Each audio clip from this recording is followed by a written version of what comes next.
I would like to call to order the Hingham School Committee meeting of September 25th, 2017 at 7:31 p.m. We do not have any approval of minutes for today. Next, questions and comments. Audience comments are always welcome as agenda items are discussed. The school committee has set aside 15 minutes on this agenda to enable members of the audience to raise questions and make comments on any matter of general concern that is not on the agenda. Individual speakers shall be limited to 3 minutes, and speakers are reminded that the meeting is being televised and are asked to respect the privacy rights of others. Comments against any individual are not allowed by policy 3.7.5. Does anyone have anything not on the agenda? Okay. Number 4, superintendent's report. Good news. I have a number of items that are in your folder. One is an article written by Rhea Cassidy, who is one of our 7th grade English teachers at the middle school. And she periodically writes articles for the Globe. So this was in the Globe on the 17th last week. And I won't read it, but it's a great article about writing, old-fashioned kind of writing, pre-text and other kinds of communications. So I included it for your interest. Typically, Rhea also writes a letter at the end of the school year to all of her students with really great words of wisdom that everybody seems to enjoy. So I included this, and also in your packet is a letter from a gentleman who read this in the Globe and was complimentary, and I shared that with you for your interest. As well, there is an email letter that came in, and you have it in paper in your packet, but it's a letter from a parent in another community where our cross-country team was competing, and a young man who had a health kind of issue during the race, and the letter was written complimenting our kids particularly, but our team and our students for assisting that young person, and those are always great letters to get and well-deserved for kind acts. As well, I've included the enrollment that I talked about on the meeting of the 11th. That was the day that the numbers were actually coming in to be the official September enrollment. As you know, we do an enrollment update once a month, and this year, of course, the first day of school would be too early to confirm that. We also put in just today the enrollment from last May, which you received them, but just so that you could do a comparison if you chose. But this is the enrollment first. This is the May one, and this is the enrollment for September 11th. A couple of things I would comment on, and they are that there are a number of particular grades and classes where we're concerned about class size. Fortunately, that's a small number. In terms of numbers that are 25 or over, there are 5 of them across the district out of a total of 92 sections at the elementary level. So while that's not great that those numbers are that big, that in the grand scheme of things our class sizes are good. If you look at down the bottom and you look at the average elementary class size across the district, it's 20 at East, that's exclusive of the preschool, 19.3 at Foster, 21.3 at PRS, and 21.8 at South Elementary. So good class sizes, continuing to be good, but those that are at 25 and certainly over that are ones that we're concerned about. I think I commented at the last meeting that we had a lot of unusual changes that we don't normally have late. And the one in particular I'll mention again is at Foster School in grade 5. That was a class that had 3 sections last year. and they were 25 and 25 and 26 by the end of the year. That was a concern, and parents spoke up about that, and we understood that. So this year, there were 4 sections, but between May, when we had those very large sections, we lost, I think it was 8 students from one grade in one building, which is really unusual, but it's kind of a Murphy's Law thing that the, good get better and the poor get worse. And so that was not that way in terms of the numbers back in May when we established the number of sections. So there are things like that. I would point out that we have 15 sections of kindergarten, and that's one more section of kindergarten than we have this year, which is what we anticipated. And we had 14 sections last year. The bump up that we had traditionally been experiencing from kindergarten to grade 1 seems to be fading away. This year, in May, we had 280 students in kindergarten who now are in grade 1, but then additional students in grade 1, and so we're now at 294 students in grade 1, so that's a bump up net, of course, of only 14 students, and we've seen the day not too long ago when those numbers were 50 or 60 students different from kindergarten to grade 1. So we're happy that that bump up is fading away. For one thing, it will make us it will make it easier for us to do good projections and predictions, because it'll become a known figure and has stabilized. Down at the bottom, where the students total in district 4229 is what we have this year in September. The pre-K and special education, we ended the year with pre-K at 86. It is starting at 67, but that's a continual change that occurs over the course of the year as children turn 3. We have 51 students in May of 17 who are out of district, and we have 50 today, and 4 vocational, the same as last year, so those things are fairly stable. No surprises at the secondary level. The middle school, there are 3 pretty large classes of all over 350, and you look over at the high school, and the larger classes are beginning to move into the high school.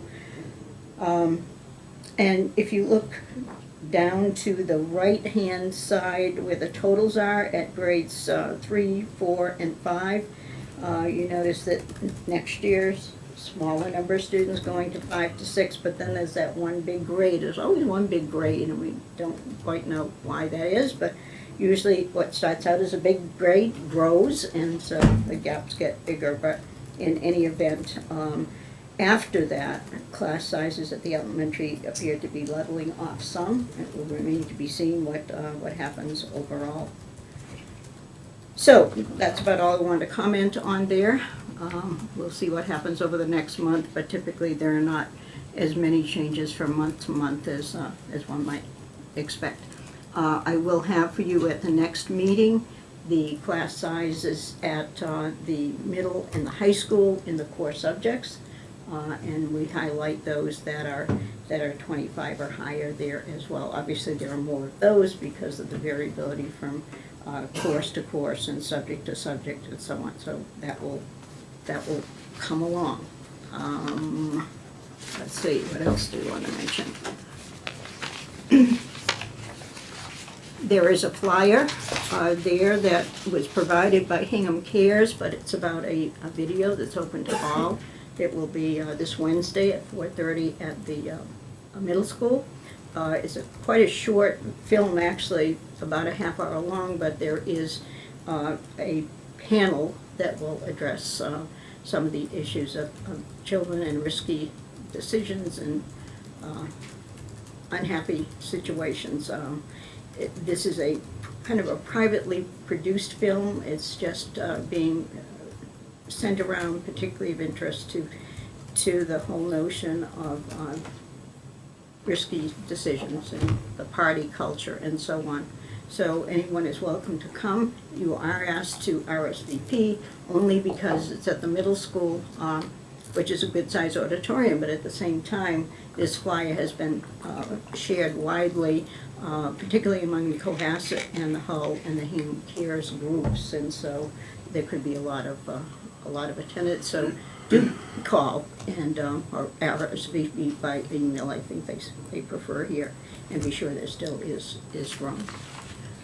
I did want to comment on the process for the foster school principal vacancy. As you all know, Debbie has announced her retirement. This has been a long-term plan, and so as of next year, we'll have another new principal. And someone at the meeting, I think last time, asked about the process.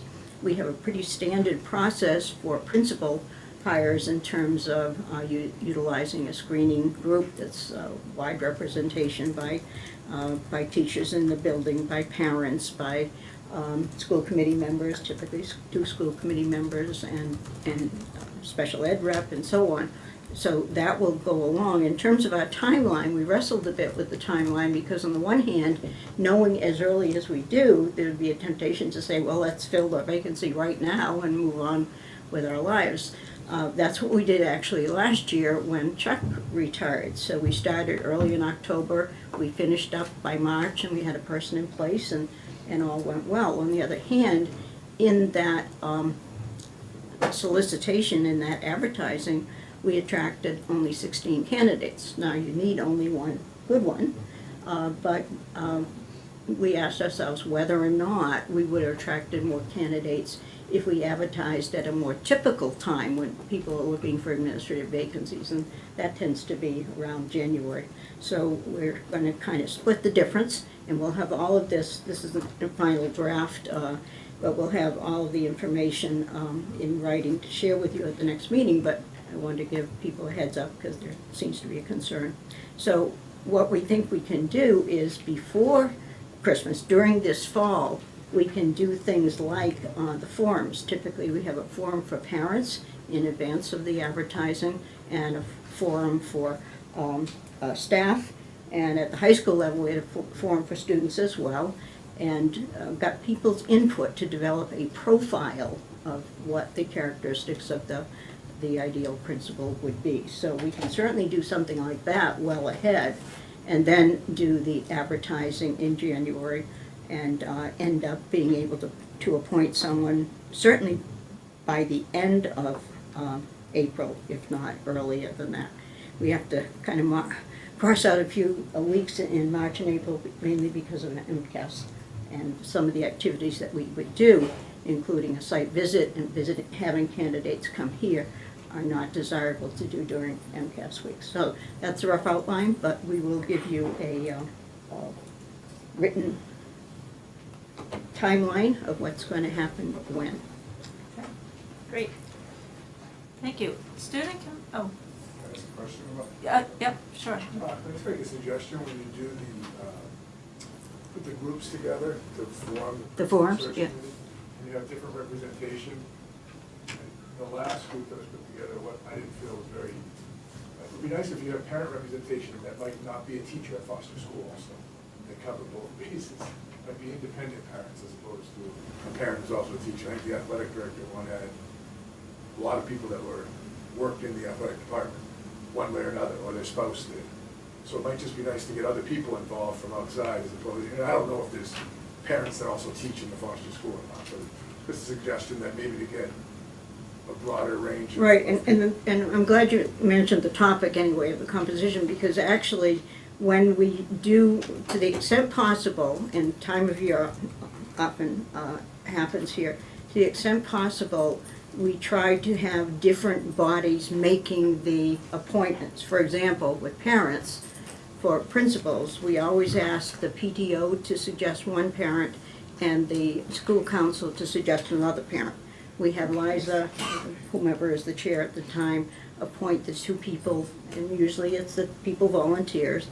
And with respect to teachers, we ask that the rep, there's a union rep in every building, organize a way to get, so that I'm not appointing everybody. So that wouldn't happen.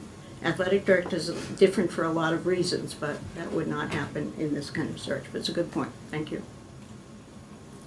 Okay, 5.2, student communications. And we have a new student representative, Emma Quilty, from the high school, who will be with us for the year. Hi, I'm Emma Quilty and I'm a sophomore at the Hingham High School. I participate in multiple clubs including GCP, which is the Global Citizenship Certificate Program, and STUCO, which is Student Council, and I'm also on the girls varsity soccer team this year. I'm excited to be your new school rep.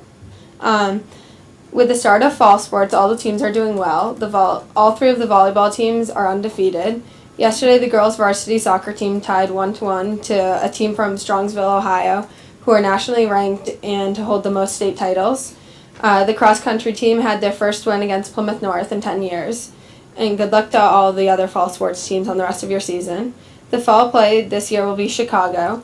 With auditions last week, the drama program will be putting together another great play.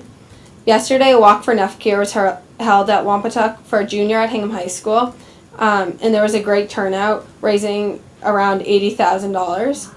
Today through Wednesday, NEASC was observing our school and evaluating our school and how it's run and if it's safe for the students. This occurs around every 10 years. Lastly, freshman elections were held last week with 18 people running. The results were President Cameron Frank, Vice President Bonnie Passios, Secretary Nate Lorette, and Treasurer Sam Bellamy. Thank you. Thank you, Emma. And 5.3, other communications. Do you have I don't. We can check here. something? And then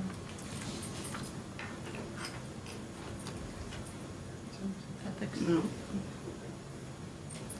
Well, it was just a reminder of the Oh, annual ethics training is right. Tuesday. Thank you. There's 2 presentations, 5 p.m. and 6 p.m. in the central meeting office room on the 2nd floor for committee members. And also, I'd like to acknowledge that the school committee received a letter on Friday from Carrie Nee and Jamie Kenny regarding the status of the outside evaluation of the middle school special education program that the Special Education Continuous Improvement Task Force had voted to commission, and just wanted to inform the committee that the Special Ed Subcommittee, as one of its goals for the year, is to monitor this project with the middle school, and we'll talk about that later in the meeting. And we're in the process of scheduling a meeting for the next couple of days to address this issue. We haven't been able to get into it since Friday because of the NEASC visit that we were involved with and the staff was involved with. But we are on it, and we will follow up with everyone and Carrie and Jamie once we get into it more. So, and new business. 6.1, to act on the ratification of the proposed Memorandum of Agreement with the HEA Unit A. This is very good news for us. The school committee has completed negotiations for a new 3-year contract with the Hingham Education Association Unit A, which covers the 3 school years, this year and the next 2. And this unit includes regular and special education teachers, specialists, guidance counselors, technology specialists, librarians, and nurses in all of our schools. And we had a very mutually agreeable process with the teachers union, so that was a pleasure. Just as a summary, for compensation, it includes an increase of 2% across all scales for the first year of the agreement. And in the second year, a new salary scale was developed that includes an increase of 2% on the top step and an agreed upon formula to adjust the remainder of the scale. And the purpose for the new scale was to even out the step increases because of over time there were inconsistencies. And then in the third year, there's another 2% across the board increase. There's also an incremental longevity payment for members with 15 years or more of service to Hingham in year 2 of the contract as part of this new salary scale implementation. And then all stipends as well were increased by 2%, and stipends are for responsibilities such as mentor teachers, resource teachers, teacher leaders, extracurricular advisors, and coaches. And then in addition to compensation, we are actually proud to say that we are now going to have all members eligible for parental leave paid benefit, so that when a non-birth parent, a father or a partner, can use up to 10 days from accrued sick leave when welcoming a baby into a family. So that should help the parents who are at home with babies too, and they don't get their rest also.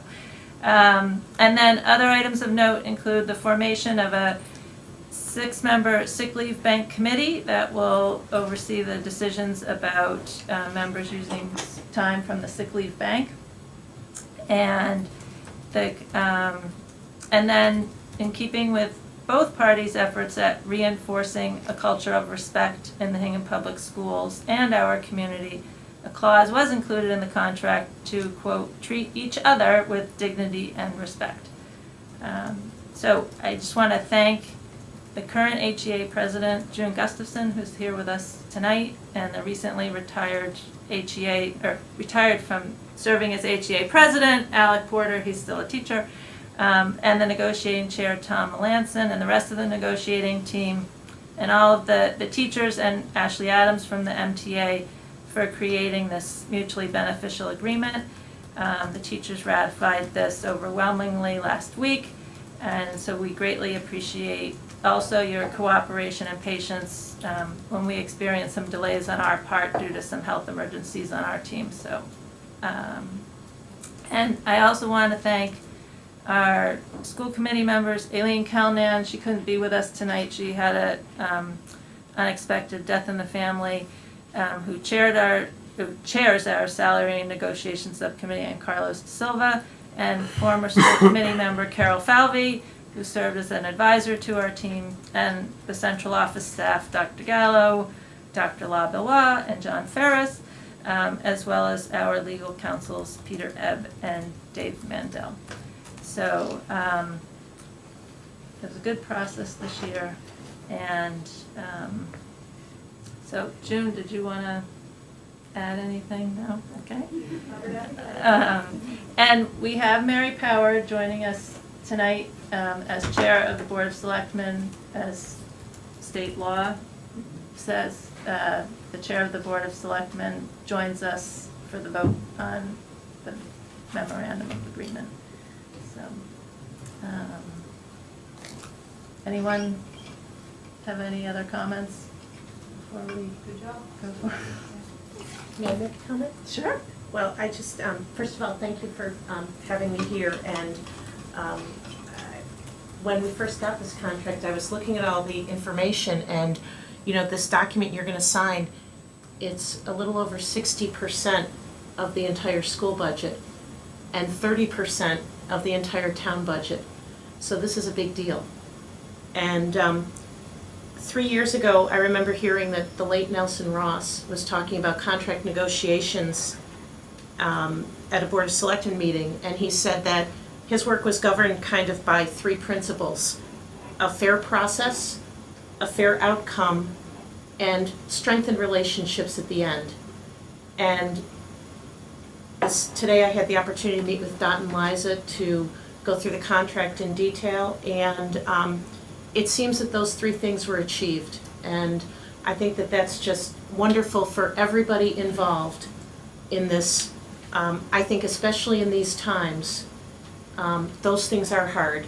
And as leaders, when we model that kind of partnership, it becomes contagious. And as you all know, as school committee members, if we're modeling it not only for our community but for our children. So I really thank you. The process that you went through is very similar to what we go through on the town side. And we strive for those same outcomes, and it's a pleasure to be here. Thank you.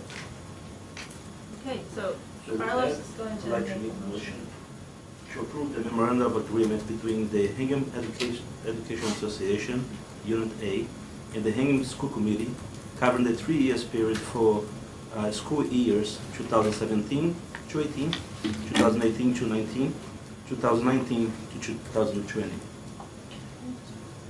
Second? Second. Thank you.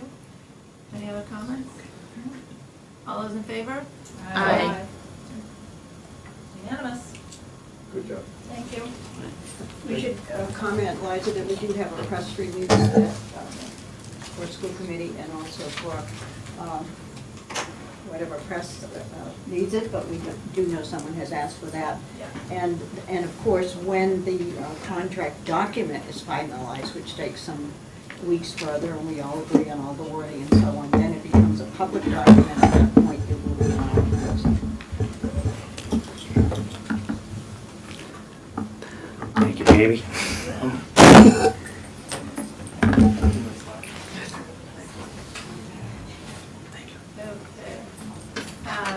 Now, 6.2, to receive the Hingham Middle School plan for 2017-2018 and an update of the 2016-2017 plan progress. And Derek Smith, the principal of Hingham Middle School, is with us to present.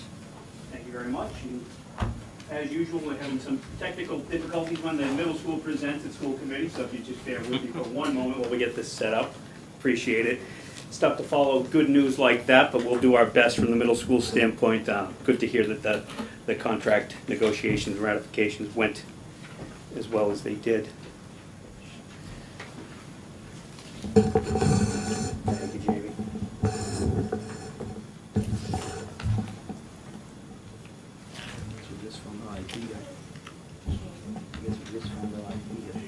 Thank you, sir.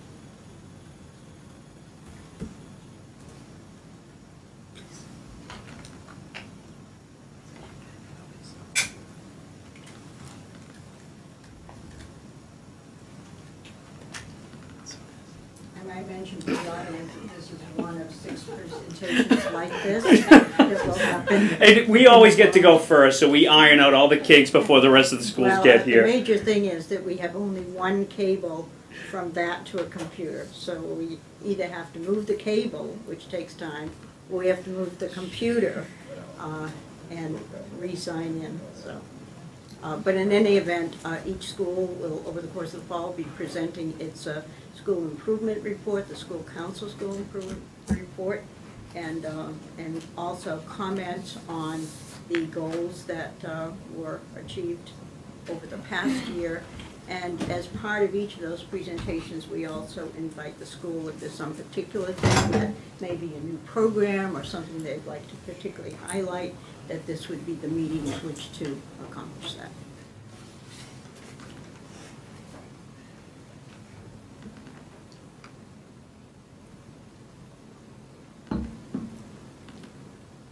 All right, with no further ado, thank you, Dot, for riffing for us while we ironed that out. Again, it's a pleasure to be here this evening. Thank you for having us.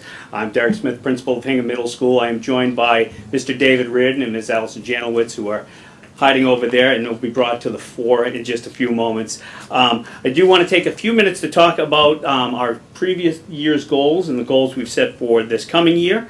And welcome any questions or comments along the way. The goals that we established for last school year, 2016-2017. We sought to explore and implement appropriate interventions to be used in the general education setting in order to better support student learning in our middle school setting. At the elementary school, this looks like the RTI model, the response to intervention. We are looking to kind of mold that to a middle school model, or bend the middle school to fit that model in some way. We consider that goal still in progress. Last year, we were able to introduce at the 6th grade level a procedure where teachers were better able to document and track the interventions tried with students who they perceived as struggling in the classroom in various manners, to look at the interventions being used, to look at the effectiveness of those interventions, and to propose a system of monitoring student progress more closely than our traditional assessment, progress reports, and end-of-term report card grades. We implemented the use of a Google form that allowed for better collaboration between team members, school counseling staff, and administration. A teacher with a question or concern about a particular student would initiate that process through the use of this form, identifying the area of need, interventions tried, effectiveness of said interventions, people responsible for each intervention used, and to look at what to do next. That would trigger a meeting with the academic team, attended by a school counselor and an administrator, and it allowed us to more closely look at how students were performing in the middle school at grade 6 level, where we see the greatest area of transition for our students. We felt that that was a good place to introduce that model, and found it to be largely effective. We do have some tweaking to do with it, which is why we consider that in progress. We plan to push that up through grades 7 and 8 this year, allowing for, again, another venue for teachers to introduce and document what it is that they've been doing to assist students in the classroom setting to help them reach the levels of success that we know that they're capable of. Our second goal last year was to prepare students and teachers for the transition to and participation in MCAS 2.0 last spring. We do consider that goal complete. I'm not going to spend much time on that because Ms. Janowitz is going to hopefully use this magical computer up here to walk you through some of that when I'm finished with my presentation. Goal 3 was to expand on the tools and skills available to Hingham Middle School community members that would help us to meet the social and emotional needs of all students and build upon the ability to respond to students in crisis. Again, we consider this goal in progress, and we have, you'll see in the next slide, decided to continue the work in this goal this year. We felt that with the introduction and implementation of the Hingham tiered system of supports in the social emotional realm, it would be wise for us to continue putting that at the top of our agenda, our list of things to do, to make sure that we're collaborating and working district-wide to make sure that we're meeting those very important needs, because a student cannot be ready to learn until those needs are met. So we want to make sure that the middle school is in step with what's going on throughout the district. Again, that will be reflected in our next slide. And goal 4 was to expand and enhance the transition activities for students both entering and leaving Hingham Middle School. We've considered that to be in progress as well, and I think that's a goal that will always be in progress. Because as we learned last year through some of our communication forums with parents and community members, the needs of the students who are entering our school, they're going to change from year to year. You know, we can't be static in our approach to that process. We need to look at the incoming population of students and make sure that we're prepared to meet not only their needs, but the parent needs, because that leap from the elementary level to the middle school level is a huge one. And every group brings with them their own unique needs and challenges and gifts. And so from year to year, we are going to look to bring the parents more into the fold as we enhance those transition processes. We know what we feel is important, and we don't think that those things change too drastically from year to year. The essentials of how a student accesses their education at the middle school, it doesn't change drastically. What they need from our standpoint isn't going to change dramatically come next next spring when we look at our next cohort coming up. But those social emotional needs may be markedly different. What the parents need and expect might be different. So we are going to continue to look at that as a goal that is continually evolving and in progress. And we are going to continue to seek input from parents and community members so that we are prepared for each group of 300 plus individuals who come to us each year. As far as our students who are leaving the middle school nest and heading off to the high school, we have built a strong relationship with the high school staff, and I think we communicate well with them in terms of who's coming their way. Our counseling department and our assistant principals spend a good deal of time meeting with high school personnel to make sure that they have a good sense of the individuals who will be joining them come the September of the following year. We have, I think, excellent transition activities initiated by the high school where students come and they visit with different populations of 8th grade students to share their experiences and help them to see what lies beyond grade 8 and for many of them what goes on beyond grade 12. So we feel that that's an area of strength right now, one that can only be made stronger through our continued collaboration with the high school.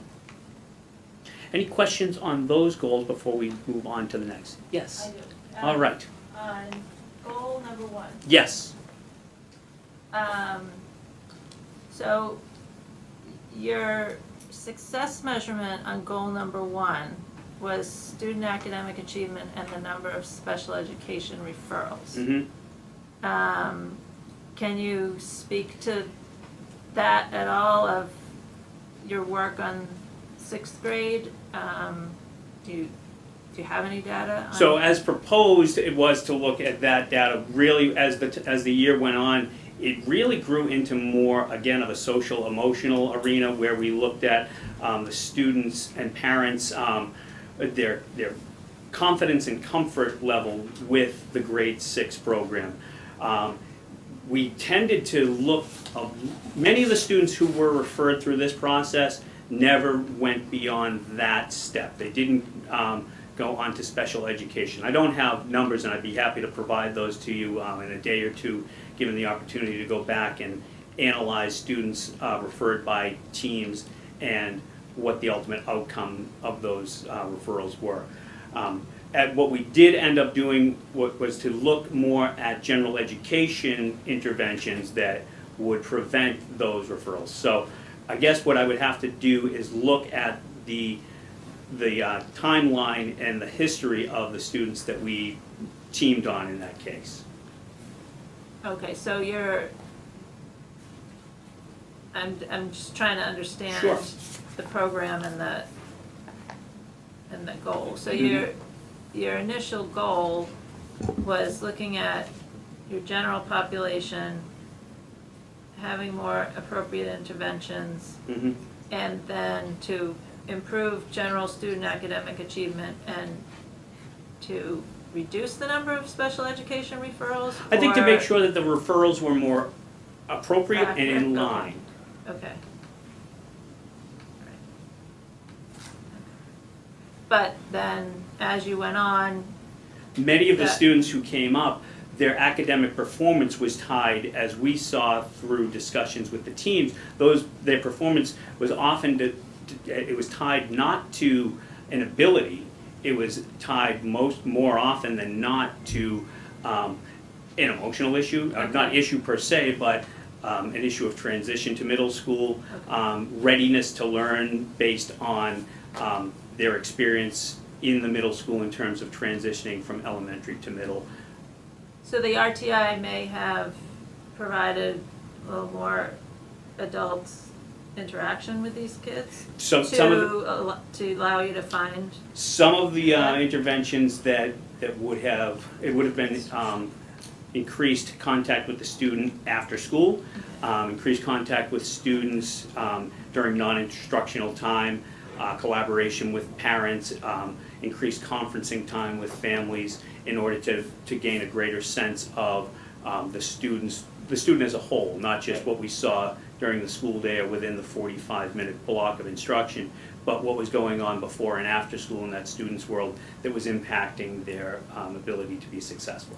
Which is all good. Yes. For the students. So would you consider, since this is still in progress, wrapping this into your goal The proposed goal for this year? of goal 3, or are those two different? I think that's an excellent suggestion. I think that's a facet of that goal, is to bring that approach and that lens of looking at a student into that as one of the steps towards achieving that greater goal of meeting the social and emotional needs of our students. I don't want something that's working to get lost. Right, So, right. Okay. Thank you, that helps me understand. Okay, thank you. Any other questions? All right, moving right along. So these are the goals that we have proposed for this coming school year. Goal number 1 is to design and implement plans and procedures to create a safe and secure school environment for teachers and students. Mr. Reardon has been involved in that for about a year now, in looking at a district-wide safety plan. He's working at the district level and also drilling down to the building level to make sure that we are preparing our teachers first for emergency contingencies, beyond the age-old fire drills, but to readiness for most eventualities. We participated in some drills and trainings last year with an organization that the teachers found quite impactful and very helpful. We plan to revisit those drills in a future faculty meeting and explore the possibility and appropriateness of expanding those activities to the student population at some point, not before much discussion, and possibly deciding that it's not appropriate to involve students in those types of simulations, but to enter into the discussion of how do we make sure that everyone at Hingham Middle School is prepared for an emergency event. That will lead to, at the building level, a more comprehensive plan for any type of emergency or crisis situation. We've established an emergency response team which meets every other week at the building level to just keep fresh the discussion as to what do we need to be prepared for, how do we best prepare for it, how would we respond if scenario X happened, who would we reach out to, how do we make sure that the kids and teachers are safe and prepared. Goal number 2 is to improve student academic performance in the area of mathematics on both local and statewide assessments. We have been focused on mathematics for quite a while. It's a discussion that's been had for several years with this group. We do feel that most of our students perform quite well in the area of mathematics. There are some subgroups that we want to bolster. We have looked at some restructuring of grade 6 without altering the approach to the grade 6 team configuration. We are exploring some additional support services that we can put in place as the year goes on.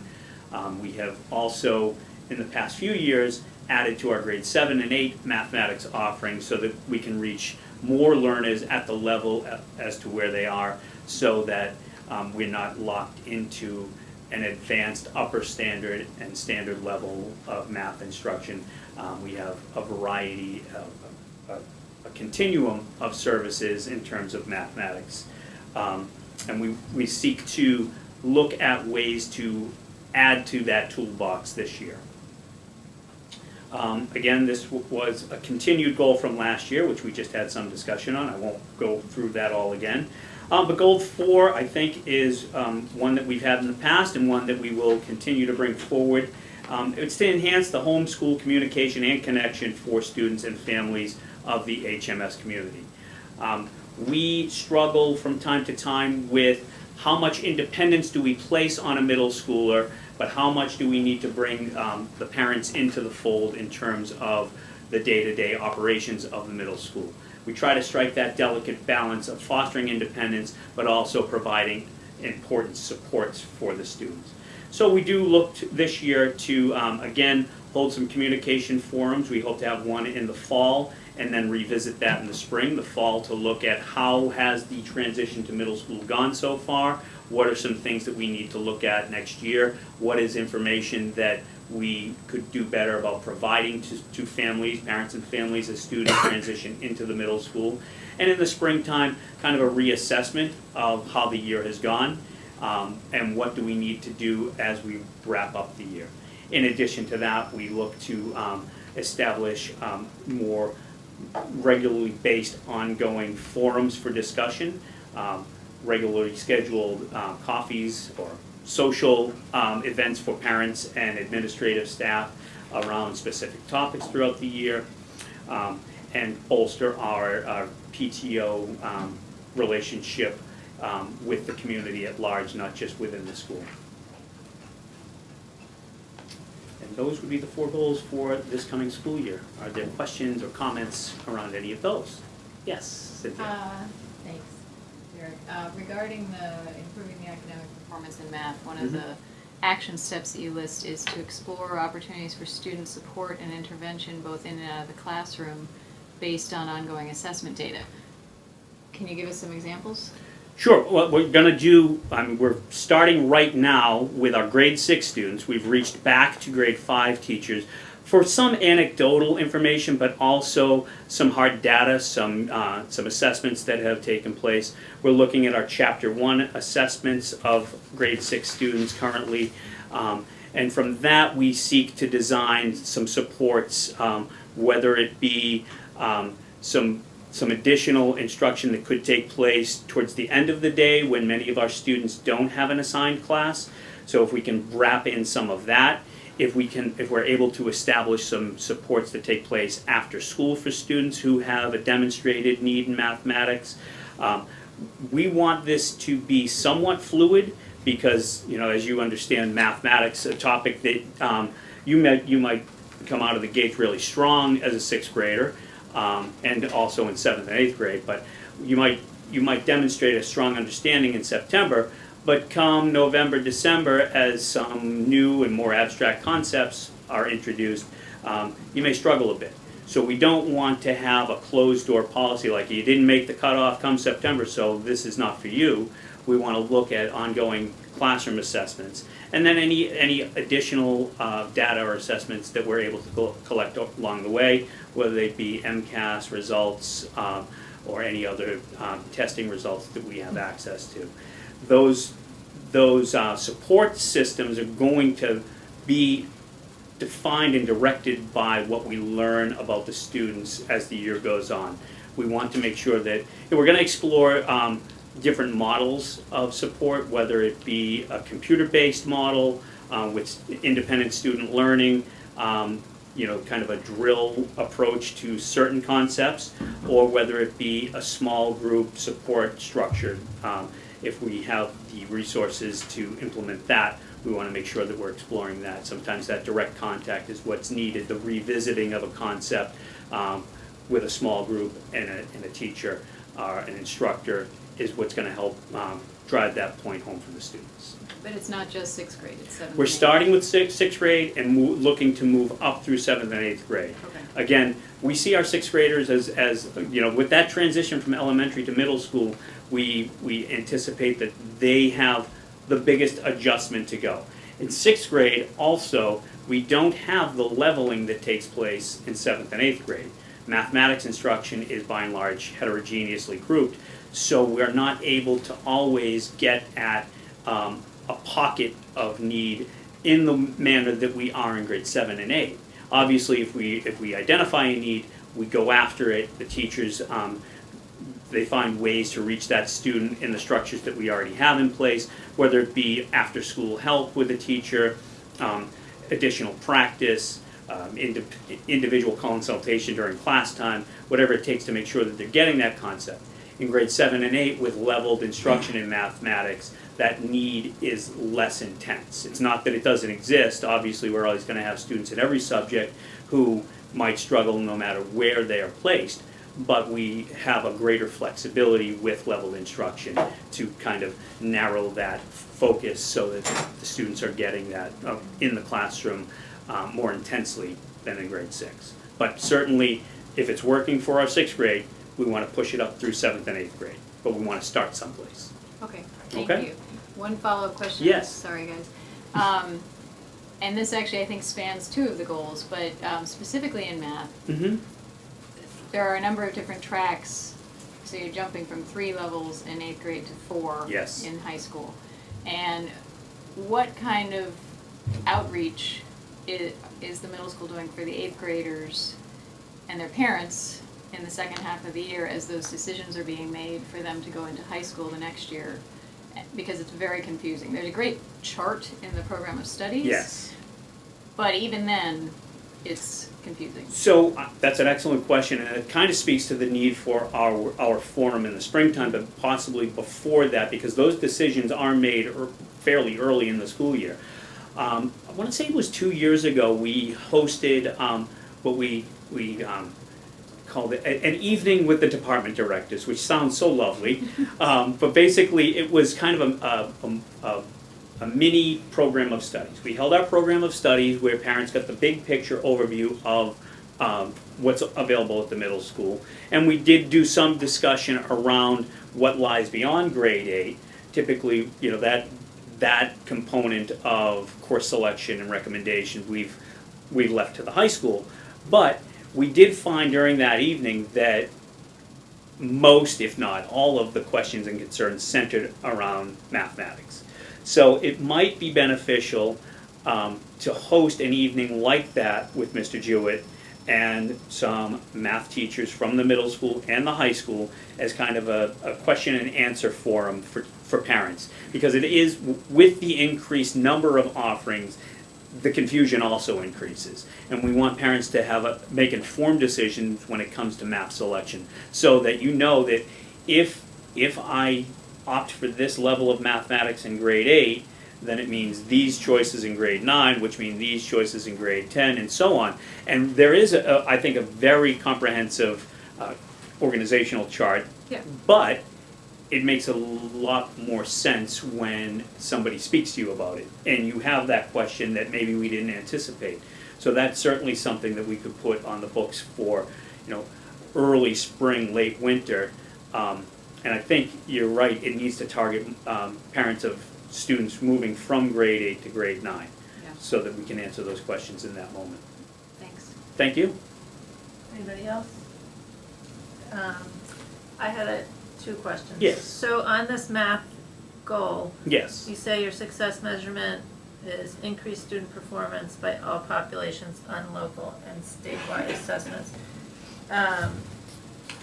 So how are you breaking down the all populations? Are we looking at Well, obviously, based on the MCAS? obviously that's our groups, greatest source of or- data. You know, we're going to start by looking at the overall performance of students in the mathematics and MCAS. Now, we yearly drill down and we look at all the subgroups. And after looking at this, after student performance for this coming school year with proposed interventions and supports, we will certainly look at which groups did we reach out to, which groups where did these students come from that we were able to provide the support to, and what did those subgroups look like in terms of performance. You know, the data is all there, it's just a matter of disaggregating it and looking at what did our actions do for students. Were they beneficial, or was there some measure of success achieved? Should we continue to do that? So yes, so we start with how do we look overall at the middle school level? But we will certainly boil down to, you know, different grade levels, different subgroups, and the performance data that we have available for each of those as made available. So are you gonna start with more attention to certain subgroups? Obviously, I mean, So the first step High is to needs and- identify students of expressed need, yeah, primarily by performance, not by subgroup, not by a Okay. category designation, Okay. but using the data that we have on student performance. We're going to start there. okay. And then we'll look at, is there a pattern, is there a trend? Are we recognizing that the students that we are looking at all belong to a certain population or subgroup, and how do we, how does that influence or impact what we do from a school level? I think for next year, for me, it would be helpful to see some real data on Sure. the measurement, because I know since I've been on the school committee, middle school math it's always a challenge. Yes, it is. And I appreciate that you're paying attention to it, but it's something that I would appreciate seeing some Some real numbers for measurements math? and, yeah, and I know it's over time and, it takes a while to get new curriculum in place and students change over time, but to be able to see some trends, Sure. some real data would be helpful. All right. Okay, and then, on goal 3, Yes. you talk about one of your action steps is to monitor the impact that a transition room has had on the middle school. Yes. So some of the data that, we've been getting some reports on the transition room, and it has surprised us at the number of students that are there for concussions. Yes. And I think that's something that it would be worthy of the middle school to consider in your communications to parents of talking about concussion risk. And because it's a health risk, Mhm. which we're hearing more and more about, but it's also then, we're seeing it in the transition room reports. Yes. So now we know that kids are missing a lot of school, and there's quite a few kids that are missing school, so that's not a good thing for those kids. And it may be that parents are just not, of course they're paying attention to their own child, they're not realizing this is a broad community issue. Absolutely. And we also, when we funded the transition room, we thought it's really for social emotional use, which, and of course you want to take care of all kids. Right. But I think that's something it would be really helpful to the community as an issue that, I was surprised by that also. Sorry. So, Liza, Ted, first, who's been doing internship with us, does occasional projects. The project he's working on right now is the transition room data and the topic of concussions in children. So he's putting together a report. There'll be more in it about the high school room because more years of experience. But so as soon as that is ready and done, because I agree, I feel almost a little bit guilty that we're sitting on this, mound of data that shows much more incidents of concussion than I ever would have dreamed. And we should make that, we can't make a judgment about it, we're not physicians and so on, but we certainly can get the data out there and perhaps have parents become more curious. As we drill into that data, we find that not all of it has to do with interscholastic sports, not all of it has to do with sports at all. Some of it is accidents in the home or just falling on one's head, but we want to look at things like, how many youngsters have had, which we do at the high school, more than one incidence of concussion. So it's a matter of sharing data, also sharing some of the research that now exists in the popular press and so on. Not making predictions or not making suggestions as to what parents ought to do, but to say, look, we've got this data right here in this town and we want you to know about it, and then whatever interest parents have or groups of parents to do something further about it or to ask us to do something further about it, that will be available. So that's actually in process. Yeah, so you have somebody that can work with you, but, we've had several talks about. I was very surprised too. I didn't anticipate the number of students None of us who were did. dealing with concussions at the middle school level. Can I make a suggestion? We do Certainly. such a good job at the high school for athletes Mhm. specifically of essentially throwing all this information at all of them a lot, which is great. But we also require them to have the impact tests. Now, I don't know if they're, budget issues aside, and also I don't know if there's any age discrepancy that, can you take an impact test when you're 12 and does it still apply when you're 16? You know, I don't know any of that. That I'm not but, aware of. It does not. it But we doesn't- do impact testing. It's every 3 years. No, I know, but we do it at 9th grade. So my point is. No, I'm talking about, I think I'm right in saying this, that the Sports Foundation a number of years ago funded impact testing to be available with us processing it for fifth grade, I think it was. Which was great, Yeah. and that was actually gonna be my suggestion, that we Yeah, make that right. Now, that has information been and testing voluntary. available, right. That has been voluntary, but there's a good use of the data, so Yeah. maybe more parents would say, oh my gosh, I had no idea, you know, I want to participate in that. But Sports Foundation was very helpful in getting that. And is that still ongoing? Hmm? Is that I think it ongoing? is, because I think one of our high school staff members, who also administrates the high school testing.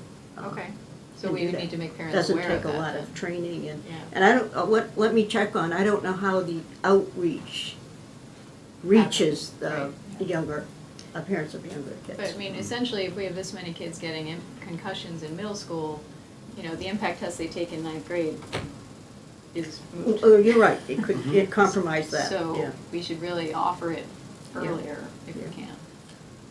But That's great. I'll check on whether Okay. we're doing that. Thank you. Okay. Anyone in the audience have a question on these goals? For Derek? Okay. Do you have more? Well, Ms. Janowitz did want to share with you some information on MCAS 2.0. Is there any chance that you could touch on who's on school council when this was done? The membership from last year's school Or council? just how does that evolve? How do you determine who's on it this year? Is it an election? I know it's different. Oh, in sure, every sure. school, So- I'd like to get that from every presentation this year, is how you're pulling it together, what you're doing, and where we can find a copy of last year's or this year's. Okay, I'll make sure that we post last year's school. That would be great. Okay, that'll be posted to our website. The parent representatives are elected through an election that is put together by our HMS PTO. We actually have our election will take place this Thursday at our PTO meeting. That's been publicized in our HMS Connection email to parents. Also, in our, and the PTO sends out HMS happenings each week. So that's been in that. We have a ballot, I believe, of 4 people right now for 2 anticipated openings.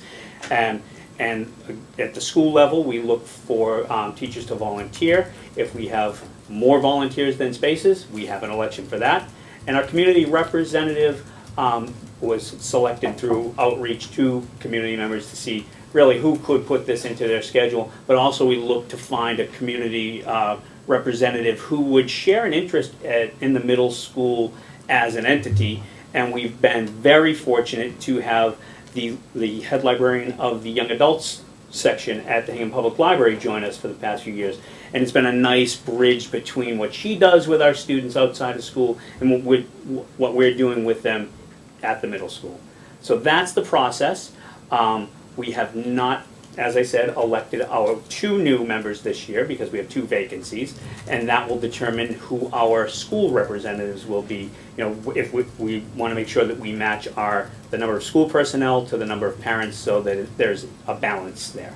And we are fortunate to have Michelle Ayer as our school committee visitor, as it were, to our school council meetings. Last year's report will be posted to the website.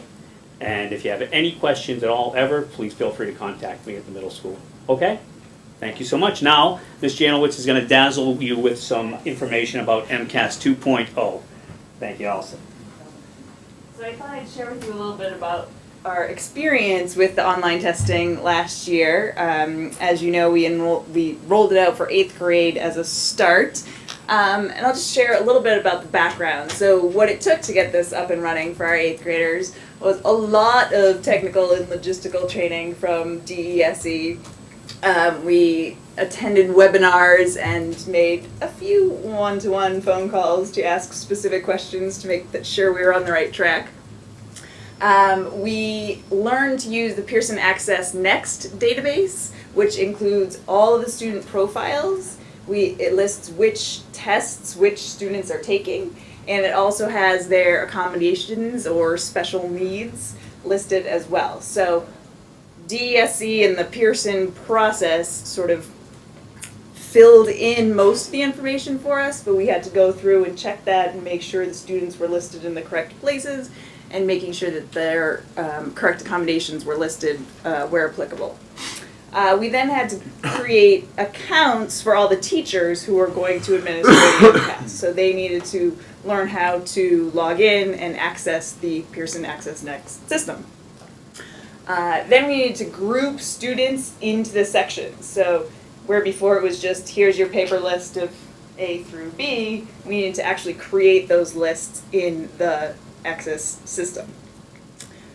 We needed to do training for teachers. We started it at the spring faculty meeting, and then we actually had drop-in sessions where they could sit down at a computer and work their way through it as well. As we learned, we created handouts for the teachers also. We created a step-by-step guide for going through the process, and then as we practiced, we came up with a troubleshooting guide as well. All of the students' Chromebooks needed to be enabled with the TestNav app, which basically is the test system for the students.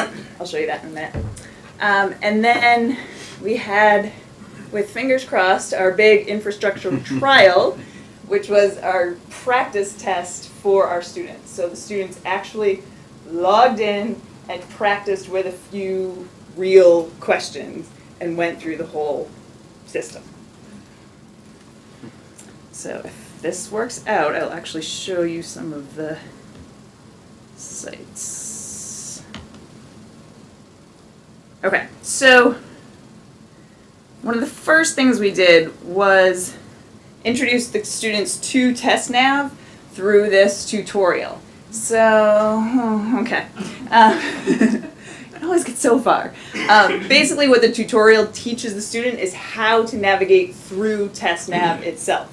So they have some great drop downs where the student can monitor how many questions they've answered, how many questions are left to answer. The student can move through, skip a question, come back to a question, and it'll keep track of all of that for them. It will also allow students to bookmark a question so they can come back to the question. And as the student travels through the tutorial, they learn how to use the calculator device. There's a notepad device. There's actually a ruler built in, and it teaches them how to manipulate the ruler for the questions that you would use a ruler for.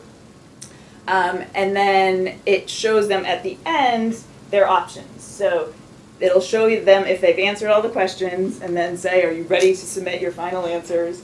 And it gives them the opportunity to go back to any questions they've bookmarked or go back to questions that they haven't answered yet. So we did that first to teach them how to use the system. Because of all that careful planning, we never saw this error message with 300. No, I don't even know what that is. Allison, is this TestNav thing something that like anyone can access? I mean, could I go home and log on and look? I'd really be actually very interested to see what they see. So yeah, so the a student website we can go tutorial, let me see if I can just pull up the. Specific for. So this is just MCAS Resource Center. So you can go on, anybody can go on this. So MCAS Pearson Support student? Okay. Yep, and you can just Google, sorry. Can't? Oh, Sorry. I'm not authorized? So you can experience the tutorial, but you Yeah, can't that's what I actually want. go to TestNav and log in and look at the test, right? Just- So- But will the tutorial show us That will what show it looks you. like? Yes, exactly. And then if you scroll down further, there's actual practice content tests as well. So there's ELA, math, and science. Thank you. Yeah. Okay, so let me get back to this. All right, so let's see if it'll let me go to Pearson. Okay, so Pearson kindly gives us a training site and then the actual real live site. So we did a lot of work in the training site, learning it, setting up mock classes, giving teachers practice accounts and things like that. So, stop me when this gets too boring. If I sign in,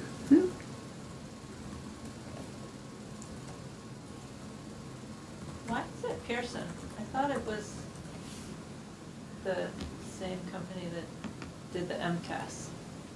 It's Pearson. the same. Measured Progress. Pearson owns Measured. Oh, they bought them? Oh. Pearson bought a lot Yeah. in recent years. Publishing companies. Okay, so this is basically what the teachers see as they log in also, and this is where they have the power to control all of the testing sessions. So, and again, this is the practice site, so we're able to play around with it and not mess anything up. So, just for tonight, I created this practice session. And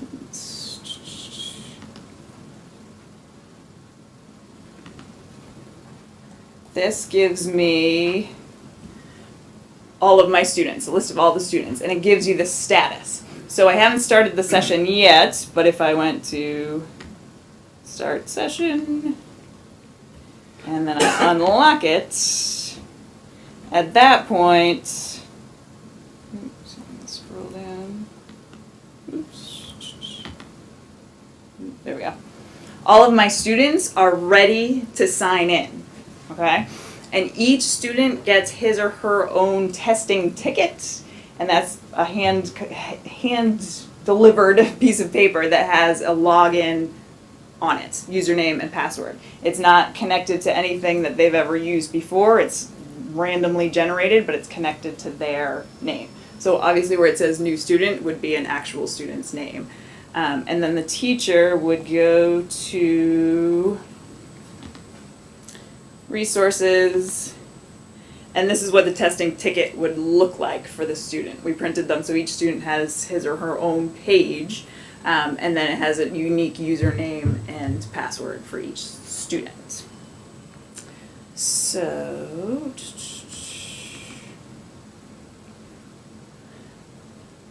So, as the students work, you can access the information of how many questions they've answered. If for some reason they need to use the bathroom, they need to log out. They log out, they go to the bathroom, they come back. The teacher has to prep their account again so they can re-log in as a security measure. And then the teacher can kind of watch in real time the status and how things are going, which is pretty neat, pretty good to see. So then on the student side, their Chromebooks are basically disabled. They are disabled, except for the TestNav app. So they can't even log in as themselves to their Chromebooks. So they have their standard kind of login screen that won't work. So they have to access the little apps button at the bottom. They access TestNav.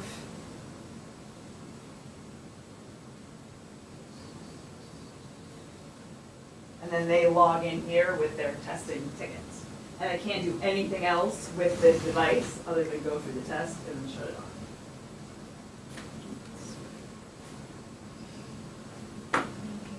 So, that is the technical side.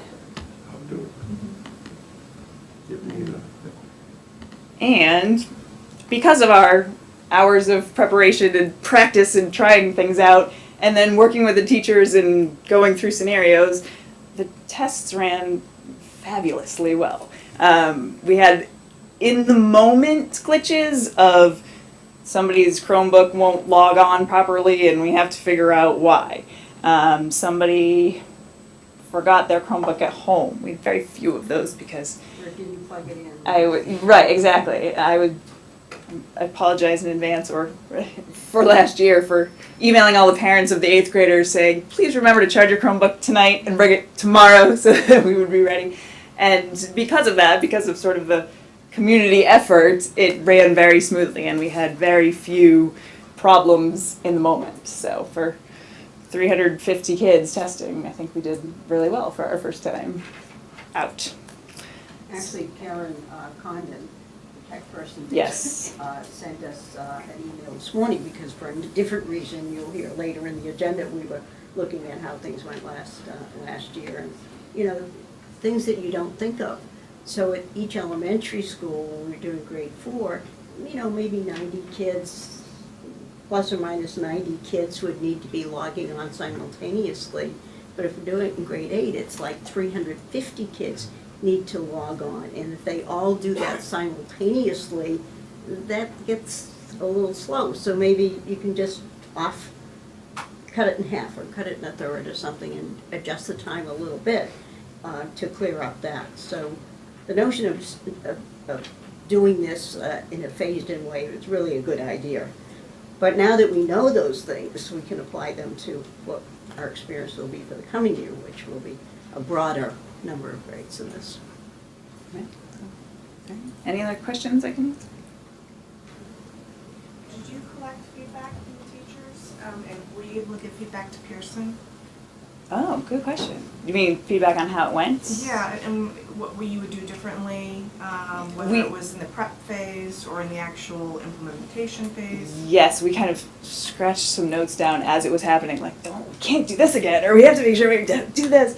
And as I said, a lot of it became a troubleshooting kind of memo for the teachers. So if you see this screen, do this, or if this happens, do this. And then lots of notes for us about what the errors meant. There were a couple like live calls to Pearson to try to make sure that we're doing everything right, but we learned a lot. So it will be now sort of reteaching the 8th grade teachers and then teaching the 7th grade and 6th grade teachers who haven't experienced it yet either. So I don't know if that sort of answers your question, but I don't have specific feedback from them other than in the moment sort of the troubleshooting parts of it. And how much time did it take to train the teachers?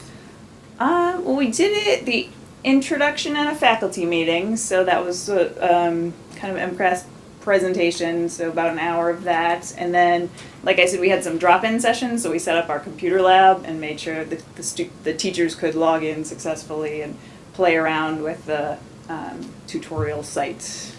So. And who does the training? Karen Condon and I did most of it. We just sort of kind of learned together and figured it out. Because I think I saw that there's a discussion to include 3rd, 4th, 6th, 7th for this year's upcoming MCAS, correct? Yeah. For It's online. later in the agenda, yes. Yeah, do you think it would be then possible to train that many teachers, both 6th and 7th, with the manpower you have? Yes, yeah, I think so, because we know it well now, so we can know what to anticipate and how to do it. When we first taught it, it was geared toward those 8th grade teachers, so some of the other faculty weren't as tuned in because they didn't need to deal with it. They were still dealing with the paper and pencil version. So now that it's sort of like, okay, everybody's doing this, we'll have another kind of big training for everybody that I think will help. So yeah. What is the timeline in order for you guys to shut down the other apps to install this new test? I think we gave ourselves a weekend, if I can remember correctly. We might have shut it down on a Friday for testing on Monday or Tuesday to make sure that it would work, just test it out first. And then we tried to switch the Chromebooks back as soon as possible after the testing so the kids could use them for what they were So you have intended to for. retrieve every single 350 of them? No, digitally. I don't know how, but Karen Condon works her magic, and Amazing. miraculously they are restricted and then unrestricted, and the kids can use them again. So she's the genius with that. It's a role, I see. Yeah, exactly. All right. Well, thank you very much. Thank you. Thank you. We want to give Dot her laptop. Log us out. Okay. In the back. Thank you all once again. Thank you. Allison, when you make me Get the lights. Okay, 6.3, give some speed here. To review discussion from the September 9th, 2017 school committee planning meeting and discuss a draft of school committee goals for the 2017-2018 school year. So we had our annual planning meetings, work session, Saturday, September 9th, and the focus was really on big picture thinking and where are we going for the future and where are we looking at for the next, planning for the next budget year. And we spent most of our time working on the 5-year financial vision that we've been drafting, so that we can share with the community and the town of where we see our financial needs coming in the next year, 2 to 3 years, and 5 years out. And we've been working on this for several months, and we got a lot tighter on that. And we also talked about school committee goals for this current year, which are part of that 5-year vision.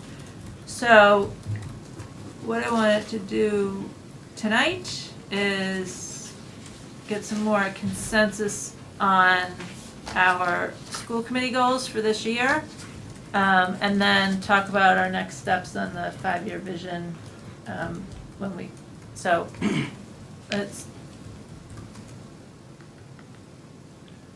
6.3. Do we have? Let's back up.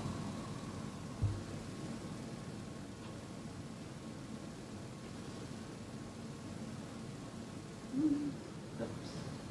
There we go. Yeah, That one, unfortunately, so yeah. I don't think I can enlarge it. Oh, okay. So I will read this for the audience. So for our school committee goals, the introduction is the Hingham School Committee, together with the superintendent, is committed to carrying out the vision, mission, and core values of the Hingham Public Schools that foster continuous improvement in student achievement, effective administrative leadership, high-quality instructional programs, and strong collaborative partnerships with families and the community. To focus our work, the Hingham School Committee, together with the superintendent, approved the following goals for 2017-2018. And these goals are just what the school committee's going to make sure that we achieve. The superintendent will also have her own goals, and all the staff will have their own goals as well. And this is also on top of all the other regular things that we do. So these are some specific tasks that we want to achieve. So for the entire school committee, working together is to develop a 5-year financial vision to communicate with all stakeholders how Hingham Public Schools can sustain, continue developing, and explore opportunities to innovate today and in the future. So that's something we'll all work on together. And then for our goals, we broke down goals by subcommittee, because that's how we conduct our business. And then these tasks by each subcommittee will be brought up to the full school committee to flush out and work on as well. So community outreach will continue with their work on the website, continue with efforts gathering community input as we had started last spring, and then work on communicating the 5-year financial vision that we complete, and then working on advocating, communicating about foster school in conjunction with the school building committee. Long-range planning, which is facilities focused, plan the capital budget schedule for fiscal year 2019, continue to review and plan with the fire station building committee for the bus depot maintenance property, and then develop an updated facilities master plan concentrating on the high school health and wellness renovations, Plymouth River windows and roof, Building 12, Building 179, and then also here at central office in Town Hall, the space needs for that central office. Then long-range planning will also work on foster school and assist the school building committee, and then also investigate solar power opportunities for the future. Policy Subcommittee will continue with updating the policy manual, which has been a multi-year project, and they're focusing on section 4, fiscal management, because 3, 5, and 6 have been completed in the last 3 years, and 2 also, yeah. And then they're also working on policies and practices for student activity funds, because there were some changes on the state level with auditing requirements, and so working on that. Salary negotiations, we'll be finalizing the negotiation of 6 union contracts. We finished one of them tonight. And then also to look at our individual contracts to update the main language while still allowing for individual terms for each person. Continue our senior leadership succession planning, including establishing a superintendent search process and monitoring principal transitions. Then to also develop and implement a human resources staffing plan specific to Hingham Public Schools needs. So to define the needs, roles, and responsibilities, review if there's any integration with town for employee services, and then identify the key priorities and the timing of how that would come about. And then special education, whoops. We had,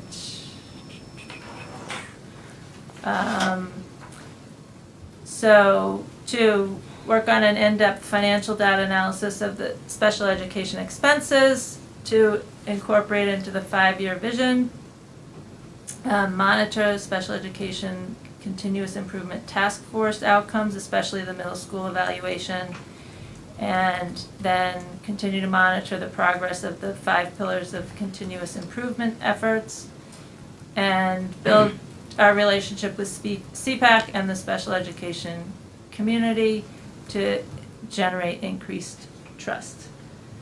So those are our stated goals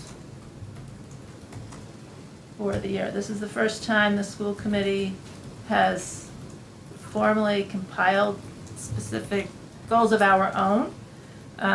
We've always done them in conjunction with the superintendent, but I think this articulates to the community the work that we're focused on for the year. Any of you have any comments? It's a summary of what we've been talking about. We've already given our information. Yeah. Any questions? So is this just an overview, or will this be followed up with hard dates and hard tangible results? Or is this just? Yeah, well, That's my question too, how will this be measured? we have not gotten into all of that. This is a really good start for us. I knew somebody would ask that question. And we have contemplated how do we measure it, and that's something that, since we've never done this before, that's a work in progress for us. But it is. This year, or a work in progress like down the road? 5 years. A work in progress before this is completed? I can't answer that question. This has taken us time to get this to this step. Right. And as far as specific measurements, I can tell you that developing the 5-year financial vision, this is one page of it, and if you can see all these bullets, every bullet has something behind it. So if we can get this document done and communicated, that's our measurable outcome. And the next thing I want to talk about is I want to try and have this done before the budget process begins. So that's our measurable outcome. But we haven't actually written down a measurable outcome for each thing. So. Well, my concern is similar to the middle school presentation, and up and too many of the meetings here, but my concern is that I don't wanna, it would be unfortunate to have these rolled into, like, when you come back next year for it to just be in progress. That's really vague, and that was concerning to me about the middle school review.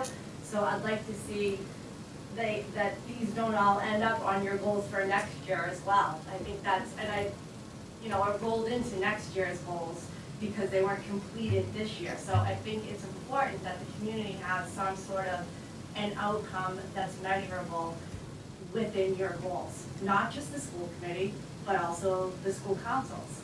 I don't think we can just keep rolling things in or labeling them as in progress, work in progress, working on it. I think we need to make concrete steps that are measurable and outlined for the community. No, I agree, and I think that's why we developed these to begin with, because typically this particular school committee hasn't had goals like this. Right. The thing is, with a lot of these, they are not in process, but they're ongoing, so it's not that we can say, so for instance, community outreach, so I'm on that, so improve the HPS website. We're always going to have to work on that, but as a team, but I see what you're saying, but as a team, we've decided that, or as a subcommittee, we've decided that number one goal for us is to get that search engine part fixed, right? And so we want to try to do that I don't take away from within. this big step. Oh, yeah. It is, but when Les said, does anyone have any questions, I think that's a very fair question. Like, yes, when can we expect this completed? When are these tasks? So yes, this is a great first step, but A for effort, no. A for completion, done, doing it. And so I'm just speaking up, I'm not being critical. I do think it's awesome that you've taken this first step. But first step doesn't solve the problem. Right, which I totally agree with. So I think some of them will have target dates on them. I think some of them will just constantly be ongoing. And then I think others are tied to, one of these is health and wellness, Board of Selectmen, the town meeting decides some of these things from a fiscal perspective. So, but I think that was the goal here, to come up with these goals, that it's a starting point to put some hard dates around the things that we can put hard dates around. Okay, and I was just asking Yeah. because it's the draft. So I just was trying to get clarity. There are some that we will have a complete this year. There are some that, like on long-range planning, continue to review and plan with the fire station building committee for the bus depot and maintenance property. Some of it is out of our control because we're reacting to the fire station committee. I So, asked you, I'm just saying, are there gonna be dates associated? with some things there will be, with some things, it is an ongoing, I so. get that, but I think it can be indicated. And Liza, sorry, will we put this on the website? Would they be on? That's what I was planning. Okay. Dot, did you 'Cause then wanna we could add keep things just something? updated on that? I guess I would just want to add that goals are forward-looking, and I think goals suggest areas where we need to push. I think it would be unfortunate in any setting with anybody's goals, individuals, that we think that completion, if we're thinking of completion, we're going to put together a much shorter list of goals. Because these are goals we've all discussed, we agreed upon how they were important. I don't think any of us on the education side thought that we would be failures if we did not complete all of them. And for me, significant progress or progress may be completing the action steps in the goal that you set for that year. But there are all kinds of things that happen every day that can get in the way of completing a list of goals that are this significant. So some goals by their nature require multiple years. They just do. Sometimes in the middle of working on a particular goal, a situation changes and the goal needs to change direction. Those are things that simply happen. So the notion that anyone in the community would think that here's a list of things, all of which are intended to be completed in a year, is not reasonable. I think just to close, sorry, but I think My what. concern was, of course, there are things that you won't necessarily be able to completely finish every goal within a year, but there still need to be measurable steps and like benchmarks that you can meet. Action steps, You know, right. and so that's, I think, what we're trying to get at. And I was just simply asking if they're coming or if this is, I was just listening, I was trying to get clarity. So I think this is it's a living document, so it will be, I mean, almost monthly, sort of as subcommittee meets, I think updated with some dates on them, and correct, if we do have target dates on some things? update We these? can have each subcommittee look at that, but also, as you see the agendas for the subcommittees, this is what they're gonna be focusing on. So, I hear you.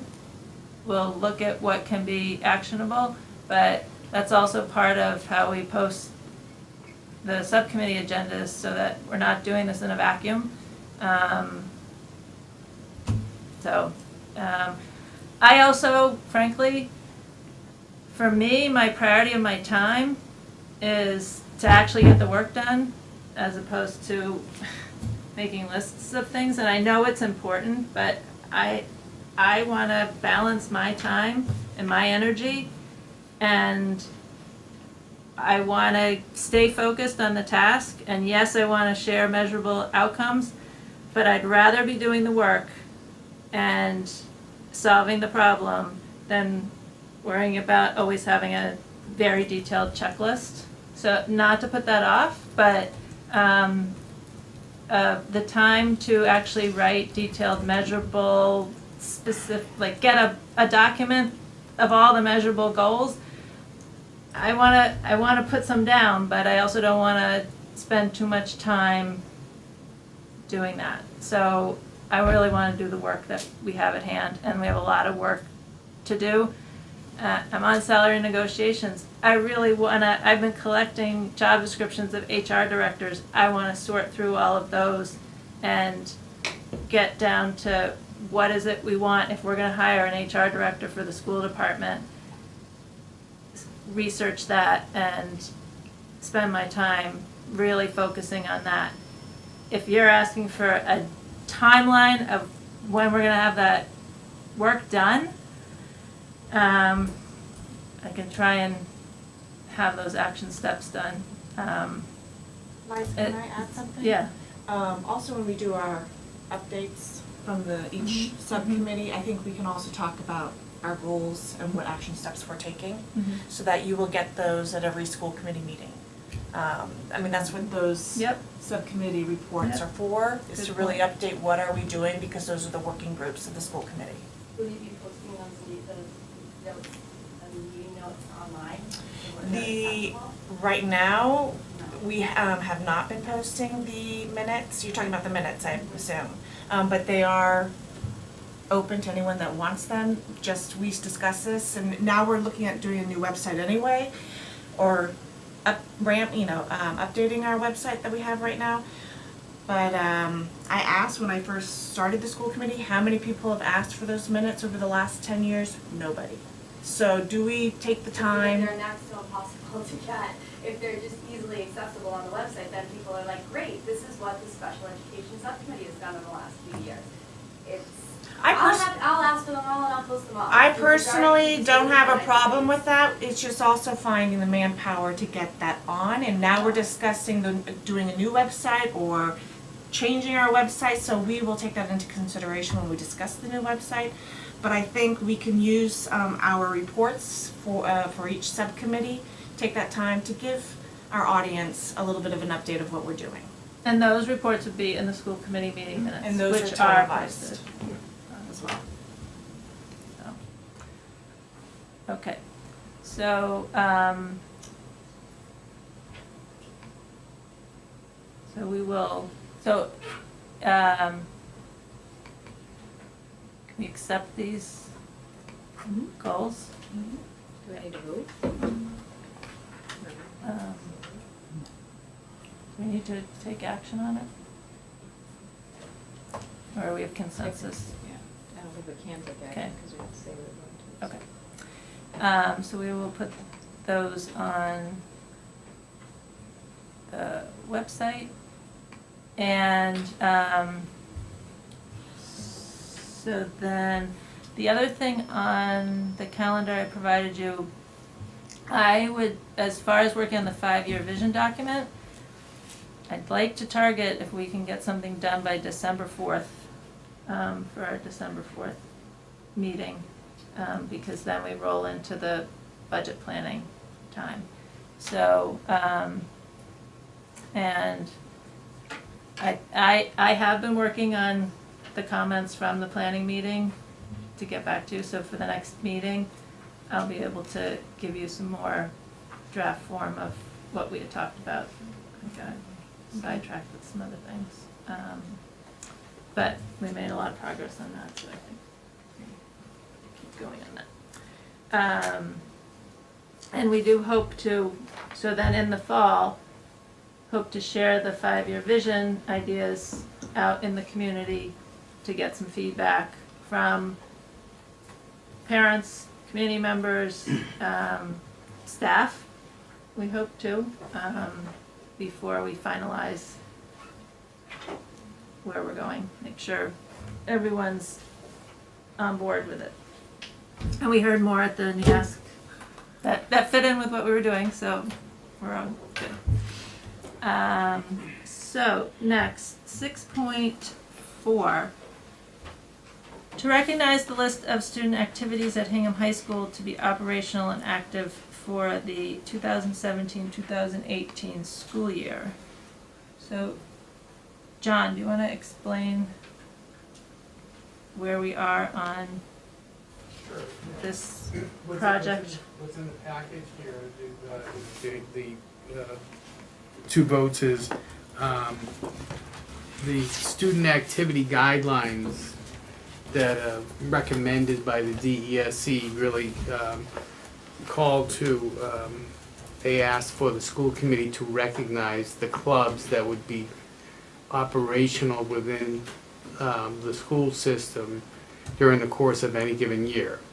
So previously, the school committee, this committee has, we've normally handled this during the budget process. There's always been a schedule in the budget book that identifies what the clubs that we have that would pay stipends for. But we never really talked about some of the other clubs that are operational within the schools that do not have a stipend paid. And then also we never really talked about clubs that may be deactivated during the course of the year, or new clubs that may pop up during the course of the year. The whole idea of clubs is focused really on one area, and that is the financials of the club. Does this club use the student activities account that is under the control of the principal with an agency account at the treasurer's office? So to the extent that there are clubs that may use that student activity account, we'll probably in subsequent years will probably have this assemble a vote at the beginning of the year to say, here's the clubs that we know that are operational and may or may not use the student activities account, and have the school committee recognize those so that you're aware of the clubs that are going on. Also, during the course of the year, if we're alerted to other clubs that may come up, we would bring those clubs to your attention as well, just to say, by the way, there's another club that, you could call it a club or you call it a student activity. And it would be brought to you if the idea is that student activities may in fact have a need of using that student activity account. Other than that, there's just, the fact that some people are grouping together and they're just having some fun, that's not going to be a definition of a club. But so that the committee becomes aware of all of the sort of student activities that are actually flowing through the student activity account, or may flow through the student activity account in the way that they are organized or what they are intended to do. New clubs may come up.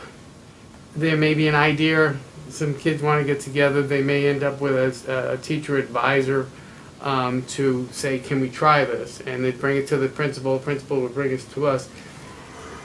We don't know if it's going to use the student activity account. We don't know if it's going to stick. We don't know if it's going to be active or not active. So, the second a club establishes, you may not be notified. May have a sort of a pilot period where it's just sitting there and not really well organized, we don't know if we'll get a head of steam or not. And, you know, to the extent that we have an idea that it will get a head of steam, we bring it to the school committee so that you could recognize it. No guarantee that that club would be operational the next year. You know, the clubs could come and go. So to start off with some processes, there's 2 votes here. There's a list of activities, student activities that are operational at the high school, and a list of student activities that are operational at the middle school. And then if I could jump ahead just one, Liza, there's one also for a new club that has been requested by the high school principal, Rick, for DECA, which is a business entrepreneur type club. And there's a group of students that may be interested, and they in fact would have to raise some money so that they have to flow some money through the student activities account. So that's sort of a pilot this year, but you should be made aware of that because there's going to be money flowing through the student activities account. And then what we want to do is get all this process sort of formalized on a regular routine calendar schedule. Maybe the budget, during the budget process, I think it would be normally a good time to do it. So in subsequent years, I'd probably do this during the budget season. You'd have your budget items in your schedule, and within that schedule would be all the clubs that are operational, all the clubs that are active, all of the clubs that, you know, we get a readout from the principals. Are there any that are deactivated? So you'd have a schedule within your budget books, and when I gave a presentation to tell you about student activities, we'd say, and there's a list of these. So in that context, you could recognize them as well instead of having to bring it to any given meeting, you know, for recognition. Questions? So my understanding, the ones that have paid advisors, those paid advisors, that money is coming from the activity fee, correct? Yes and no. There's some, I mean, on the middle school, some of the advisor fees would come from the middle school, and some of it's handled by the operating budget as well. But those same groups, they may raise some money, they may have some student activity connected, and it may go into that account. And what separates a club from getting a paid advisor versus a club that doesn't have that? Just curious, because when I just go through the list and I look at mock trial that has a paid advisor, but then I look at criminal justice club, it doesn't. So I'm just kind of curious how They tend to be newer clubs that, you know, kind of in pilot status, or a club, criminal justice, for example, is Tom Ford, and, you know, look at it as part of his role. But for the most part, they are things that are newer and being tried out. And also there's a reality that the budget is fixed in the course of a year. And so kids come along and they want a club, and someone steps forward and is willing to say, you know what, I know that it's beyond the budget for this year, but I'm willing to do it. And maybe not every club warrants a paid advisor. You know, it's a student activity. You know, we call it clubs, but it's really a student activity. What else would you call it? I don't know. It's just some type of student activity, and that's what flows into the account. And just because someone has an idea and there's a few kids that want to participate, I think it's a great idea. I think the kids should be able to participate, but that doesn't necessarily mean that you would want to set it up for a stipend to be, you know, a budgetary item. And the student activities really aren't, the student activity account, like the money the kids put into the student activities, it's not for paying those stipends. It's for the student activities. Does that make sense? It's student money. The students get to do with the money what they want to do with the money. This is separate from the middle school activity account. That is a different thing. It's not that student activity account.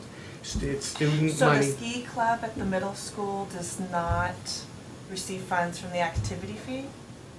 The ski club at the middle school receives actually the middle school activity fee that gets paid in that middle school activity fee.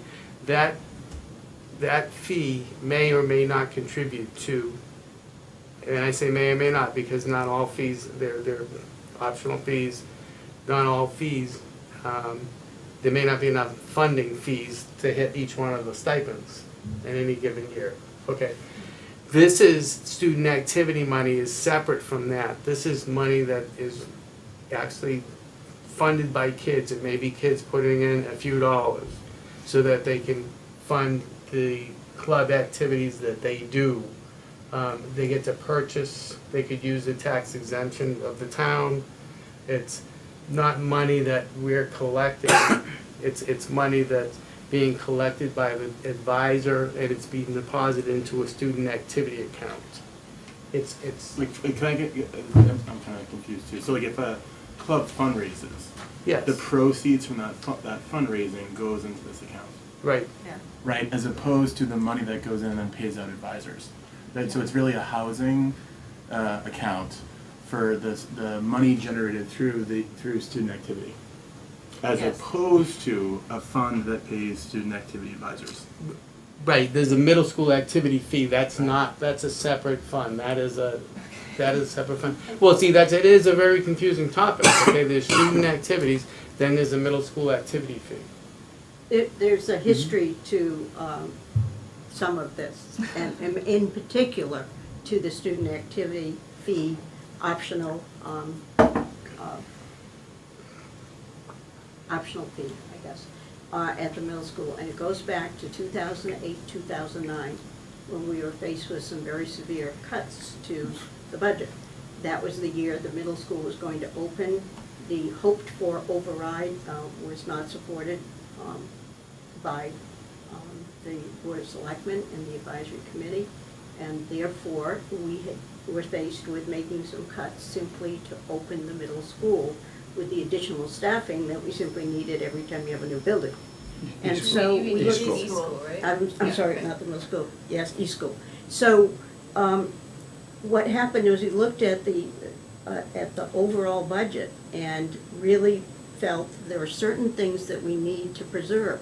So, and we still lost staff or weren't able to hire staff that we needed. So we looked to places where we could make some reductions without hurting classroom instruction and teaching power. And so one of the areas was to say, you know what, we have a certain amount of money, we still want to keep activities going, but there's an area where we may have to reduce. And so what are the ways in which we can add additional revenue that will offset costs of things, so that we don't have to say, well, we just can't offer as many things as we could before.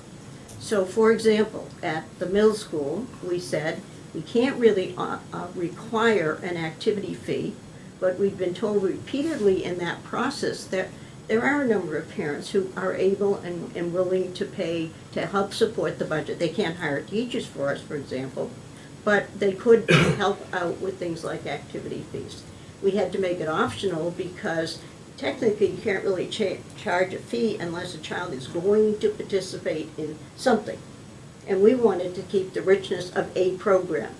And so we said, what about taking the approach where we will charge an activity fee, and whatever dollars we get can support as an offset this budget.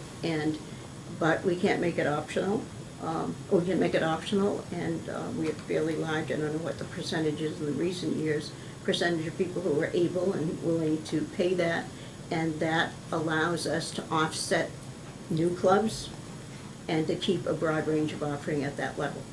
At the high school level, we're already charging a student sport activity fee, so it didn't seem reasonable, and that supports a big chunk of our operating budget for athletics. So what other big things are there at the middle school that we offer that are very costly at the high school that are very costly for us, and how can we recoup some of that?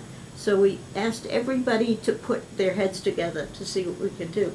So for example, that's where the drama fee, Michelle knows about this, we talked about this last year. We have a lot, if you look at the drama offerings, look at them just at the middle school, and the real costs that are all paid for by the school department of budget, it's a great program, but in terms of stipends for adults, for teachers, there's a director, a musical director, a producer, a choreographer. If I went back to the slide for the high school, you'll see that that's even greater because we have multiple productions. So look at all of those people there for drama. So that's a very costly piece. So we said, let's take the two things that seem to be the most costly among activities and ask for each of them to come up with a way that they can offset those after-school programs. And so one of the offsets was in terms of asking drama to find a way to come up with, drama parents, and whether they do it as a group or individuals, come up with a way to offset that very big cost. Because if we had to cut, we don't want to cut the most popular things. On the other hand, if they're the most costly things, we need to think about ways to produce more money. And so that's where we came up with asking the drama group to produce $5,000 a year. And another thing that came up then was Paula. We asked Paula to look at parking fees. We didn't have parking fees before that. And so that's where that proposal, we asked her to come up with a schedule, she did. We've changed it a bit over the years and could change it again. But all of those things go back to a time when money was really tight and we wanted not to have to cut academic programs. And we also wanted to keep a vibrant set of activities. But what we're talking about Yeah. here Yeah. Is the management of the money. Yes. That's Well, unfortunate. it's really different. There's two fees that we have. We have an athletic fee, and you're aware of the athletic fee, that it's not a student activity fee, but, it's really on behalf of students, so that's $325 a year. And there's the middle school activity fee. Those are fees that are in the operating budget. I'm sorry, how Okay? much is the fee for the athletic? I think it's $325 now. $325 with a family cap. think it's Okay, just- so those, if you look at the budget, Kay, those will offset. Those are offsets in the budget. Okay, and those offsets really there's that plus some regular operating account funding will pay for stipends. Take the ski club now. The student activities account is totally separate from that. But the student activities may be affiliated with these clubs. Take, for example, the ski club. They're going to go take a bus and they're going to go up to Rugged Mountain to ski or something like that, okay? So everybody maybe have to put in $60 or $80 or whatever. That doesn't come into our account. That goes into the student activities account. It's very confusing because they use the same terminology for both of them. That is a true student activities account. It's student money, they're putting the money into their account, and then that money, instead of having to go through the purchase order process to be paid, could actually be written by a check from the principal's account. Okay, and we have a process of reimbursing that account after the students spend their money. The students decide where they spend their money. Versus this athletic fee and middle school activity, we decide where that money gets spent. Okay? And what I try to do as a financial person is just match it to the expenditures that the fee is for. So there's a matching concept. But that's not what we're talking about. We're talking about the money that students take from their pocket or their parents or their fundraising activities to put into their account so they can do that activity that they want to do. So what we're doing tonight is we are approving, these are the groups that are allowed to use this That account. And for putting money in and then writing a check if they have expenses or something like that. So this is the process that from the state auditing, they're like, there's been abuse in other communities and they want to tighten up. So we want to approve for the high school, these are the groups that can use this account. For the middle school, these are the groups that can use the account. Since this is new, we will figure out at what point we'll do another update because kids come up with activities as time goes by and might be off schedule, so we're working this through. So, I'm happy to spend more time individually on it with the 2K, and I'm sure I can make it clearer by showing you the two actual accounts that exist, you know? so for the high school, we got the list on item 6.4. Those are the groups that can use the account for this school year. Do I have a motion? Or, Motion to approve the list for the high school activities for 2017-18. do I have a second? Do you have a comment? Michelle, you look like, I'm sorry, I have a question. okay. I'm sorry. Can you add, is this it for this school year then? If we approve this right now? No, there will be, I talked about that, we're establishing a process such that if there's a new club that wants to be tried out During this school year? during the school year, Okay. yeah, during the Okay. school year. You know, one of the questions Rick will talk, and I will talk, or I'll talk with Derek and say, okay, what is the intention of the club, what do you think? You know, and if it's just a bunch of kids gonna get together and they have a teacher with them and they don't expect to flow any money through this account, I won't bring it to your attention. Right. But if they're gonna have a need of using this account, then we'd sort of bring this to your attention. Got it. And Okay. we'd call it a pilot, because we don't know whether it's going to stick or not stick. But every year, we'll have to do this, Okay. okay? And we don't wanna we be will every do it meeting in the approving a new context of the club, budget. so. Exactly, okay. Gotta impose some discipline at Right. some point. Okay. Okay, so, I have a motion, I have a second. All those in favor? Aye. Okay. 6.5.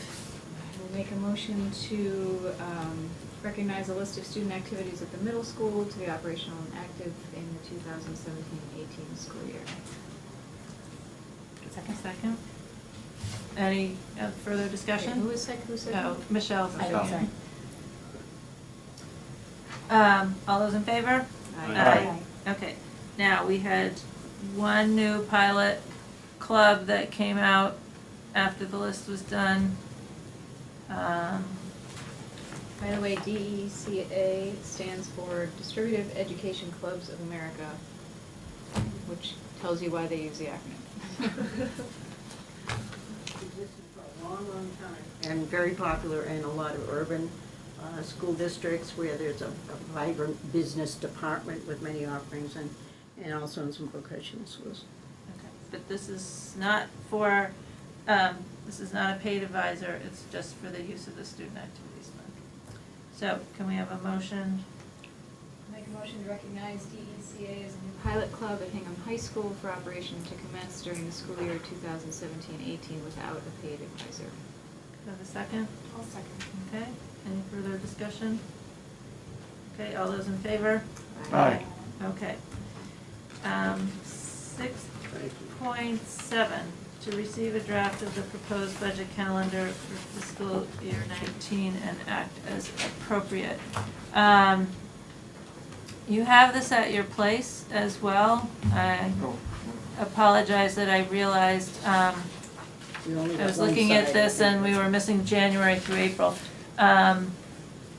So this calendar is based on the calendars that we have used in the past, and also the advisory committee has already created their calendar for this year, which was very helpful. So we incorporated some of their dates as well. Would it be okay if we voted this at the next meeting to get, in case Aileen had a comment, or do you need this to be? No, I voted right we can now. get started on it. Yeah, we're gonna follow, Yeah. we follow this anyway, if Yeah. you wanna change dates down here. I mean, I Okay, still have well- to get the stuff ready and get it out anyway, Yeah. so, Okay.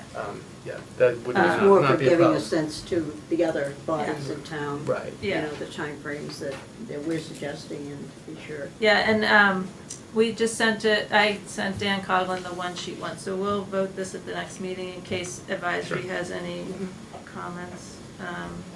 Does anybody have any initial thoughts on this budget calendar? The important thing is book all your January dates, because we probably will do those Thursdays. I mean, you see, there's a lot of meetings here, so Yeah. just, it's a planning tool for the committee and for the other bodies in town, so that they understand what our process is and when we'll have certain decisions.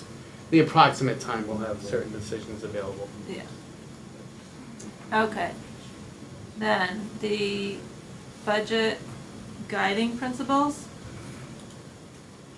These don't change a lot from year to year. They do change sometimes because of the budget that the town side is recommending that we follow. For example, whether it's a level services budget or whether it's a level funded budget, which fortunately doesn't happen very often, so it could change for that reason, or it could change because we have a series of new initiatives that aren't covered under this general wording, but there are not many changes suggested by us anyway for coming year. Again, we need this pretty quickly, but it doesn't have to be tonight. Okay. So, why don't we vote this again next time, just to let Aileen have a chance to comment. Can I just ask one question? Yeah.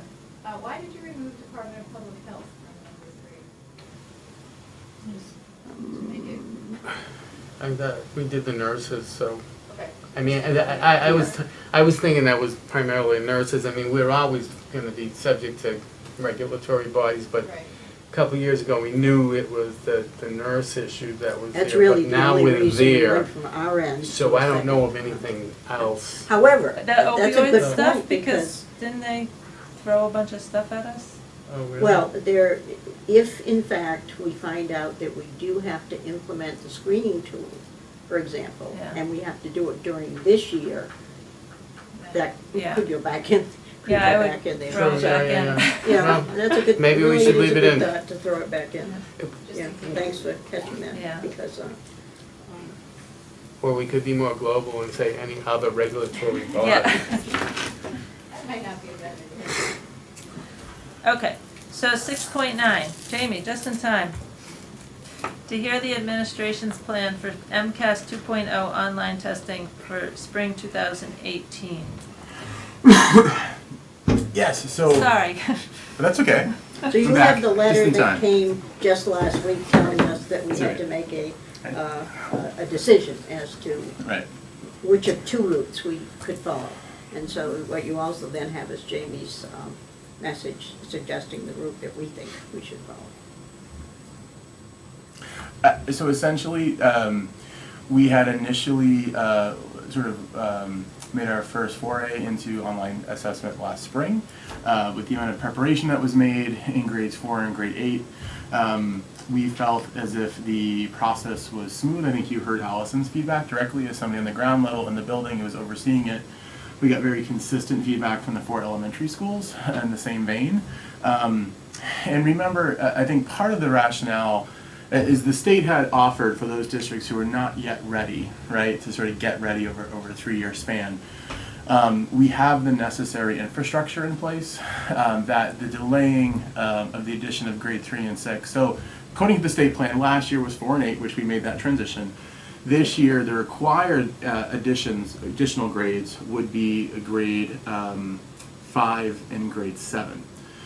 Now, the discussion amongst the school-based teams were, right now, at the current state of affairs, is the MCAS results are still not factoring into our accountability data just yet. That will change in a year from now, right? So we would rather have all 6 grades go live online testing while we still have a buffer in place in case there are any structural issues or connectivity issues or test issues before the data that then gets reported is then factored into accountability. And so the buildings are feeling as if we're ready.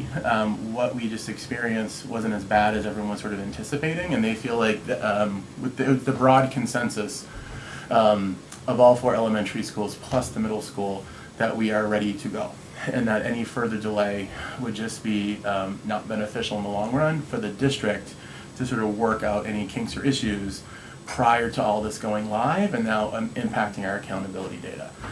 With that said, the level of preparation that we do to sort of prepare our students and our faculty, the sooner we know what the spring will bring, the sooner we're able to effectively communicate to both families as well as our faculty and staff relative to preparation.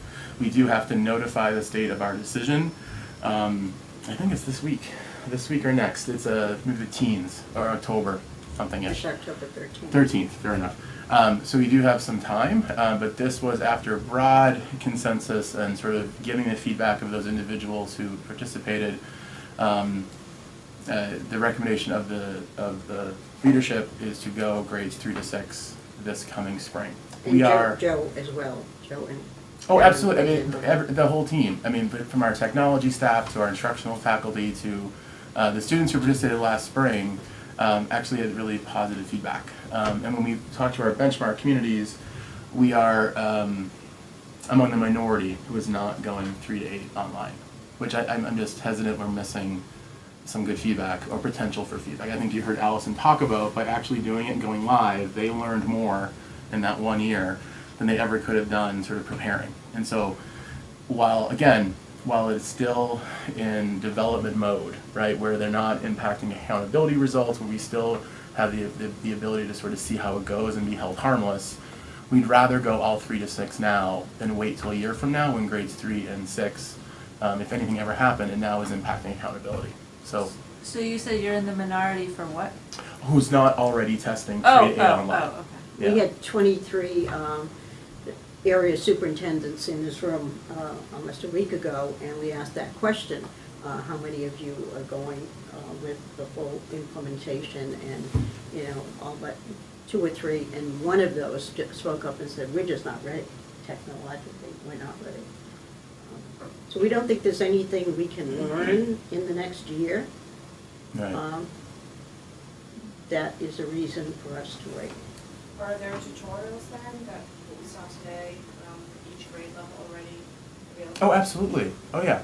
Yeah. I can't imagine a third grader. Do you want to explain So the third grade? I think the piece that you have to remember too is that we talked about it a little bit early in the week with it's Monday, isn't it? Late last week with the all-town PTO, right? Was the discussion around what you don't want to do is take the picture of a paper and pencil 3rd grade test and then put it on the computer, right? I think the whole it's too bad that the link didn't work, but at some point we will. So we may have one of the elementary schools maybe tap into sort of what the tests look like so you can actually see it more in depth. It's a lot different. It's sort of more interactive. It's a lot of pointing and clicking and dragging. It's not sitting in front of a terminal sort of reading a paragraph and then answering 4 questions and reading a paragraph and answering 4 questions. Writing a 300-word essay. Right. It's structurally designed to be administered online. It's meant to be interactive. There's interactive videos. It's engaging. There's drag and drops and text box expander. It's a different kind of test that's been designed to be accessible to kids in 3rd grade. So I know that there is some concern. We talked a little bit on Friday about some people's concern relative to keyboarding and sort of the skills that are needed, but the structural design is such that those are not negatively impacting performance. And so the amount of practice that's done and the embedded skills that are already in our technology program are preserved, and with advanced knowledge of we're going 3 to 8, we can now begin preparing our students now. Does that make sense? So there's... It makes complete sense. I'm just thinking back a little bit on the feedback I received from my son, who was 4th grade. I think for him, one of the challenges was I guess you have to show your work, is that right, in math? Mm-hmm. And it has to be the way they want it almost. So I agree with you. I think though, if we have the possibility of training our kids now, because we know it's going to come in the future, I mean, it does make sense. I'm just probably not as open to all of this new technology as some people in this room. It's okay. So. But the technology piece is here to stay, the online piece. So some of that, I think, I have a lot of questions about, but I had those questions about this kind of test even when it wasn't a computer test. Are the tutorials grade specific or no? So they're generally spanned, so you can get sort of an elementary, well, so the actual, when we go into Pearson's No, success. I mean one I could access. No, so you're gonna see Yeah. broad-based, Okay. sort of elementary, middle, high. It On our may- side, we actually do have real grade-specific Okay, sample so tests. you may have already be on this, but from a parent perspective, it might be helpful to receive that link from the schools and say, hey, you know, we're gonna do this. So when we publicly announce Take a it, look at what your yeah. kids are gonna, cause then that takes away the parents' fear of, you know, how are they gonna do this? And, Sure. And so we're always here for the parents who might be a little nervous about what's to come. We will never set an expectation for our students or our faculty that we don't help them get to.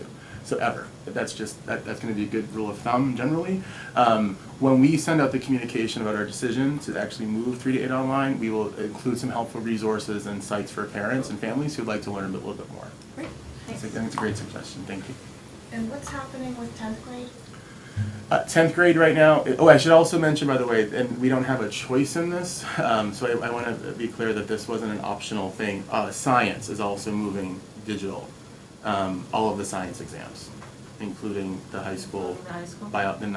the biology, right. Everyone's going, for science, there's not an option, they're going online. Grade 10 is staying as it is for now.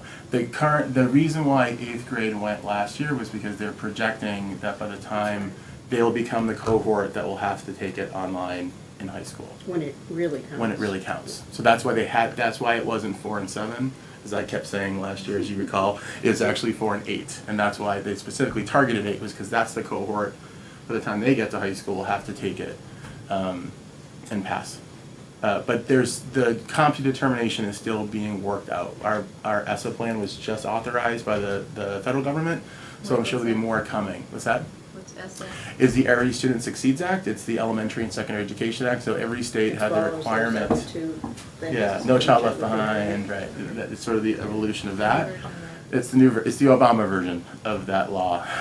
And in those plans, each state has to report to the federal government around how you're going to implement accountability and what your structure will look like for school assistance to schools. And so now that that's been set and has been approved, we anticipate sort of oncoming communication from the state about rollout and accountability and be able to sort of talk in more specific terms. It's been a little up in the air as they've been preparing our application to the federal government. So now that that's been approved, we hopefully will have some more targeted deadlines and dates around that. Okay, great. Well, onward and upward with computers. Okay, so 6.10, to hear an overview of the upcoming superintendent evaluation process. So, Well, is this something though we need to, what we just discussed, vote on? I didn't, do we have to vote on the MCAS 2.0 That all grade No. testing? you know, Okay, sorry. So for the superintendent evaluation, we are following the you have to scroll up to it's 6.10, so it's 6.10. there was a document in there, there was the job description, and I think it had been copied from a prior one, and it had 7.7, It's at the beginning. item 7.7, or 7.67, and really it is 6.10. I think I mentioned that in the annotated agenda, that it was a. Okay, so, so we are following the state system, and also in the folder that the school committee has is a document, it's item 6.10, DESE Superintendent Evaluation System Guide.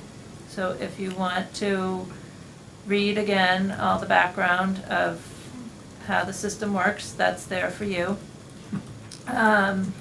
And the process is that each of us fills out an individual evaluation of the superintendent, and that is in your folder. There's a Word document, item 6.10, 2016 to 2017 evaluation. So this is a Word document, so you may either print it out and handwrite on it, or you may type into it and save it. But each individual school committee member fills out their own form and evaluates based on the 5 goals as well as general performance against the job description. And then all of the individual evaluations are given to the chair, and then the chair drafts a summary of everyone's comments together. And then at a meeting, we review that summary and we come to agreement of the summary. And then the summary, we vote on that, and that's the evaluation. So if you go to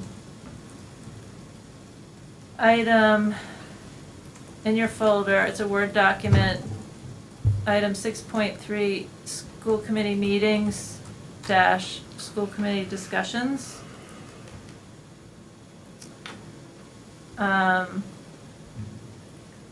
I took the calendar of special school committee reports and I added in yellow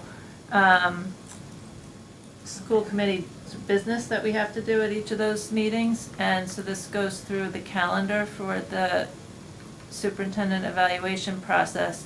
So September 25th today, we're doing an overview of the process. At our next meeting, October 10th, Dr. Gallo will report out her final report on her self-reporting of her goals. And then on October 23rd, I would like each of you to have submitted your individual evaluations. And then at the November 6th meeting, we will, I will have shared with you that summary, and we will discuss the summary and vote it at that meeting.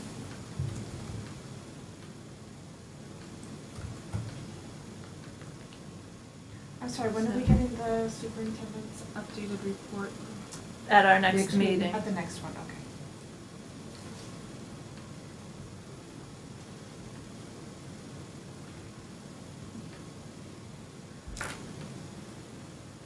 So I believe I think I got everything in this packet.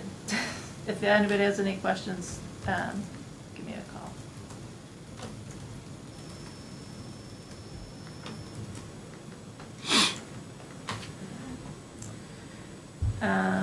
6.11, to receive notification of the overnight field trip of Hingham High School foreign language students to Spain, April 12th through the 20th. And while we don't go to Spain or Italy or anywhere, every year periodically there are trips to a number of different countries, and we have repeated trips to Spain, and all important to our global studies focus. Great opportunity. 6.12, to receive notification of the following appointments, some additional staff that joined us for the beginning of the year. And then 6.13, to receive notification of the following advancements on the salary scale, effective September 1st. No. And these lane changes, slightly down from last year, but congratulations to everyone on their continued educational advancements. Other items not reasonably known 48 hours, do we have any? Nothing, just to call your attention to one other thing in your packet, which is a report from the AASA, and that's a representative group of superintendents, national program. They had a convention this fall, and we heard at our last superintendent's gathering about the Washington news regarding budget and funding for education. It's well worth reading. It's short and concise and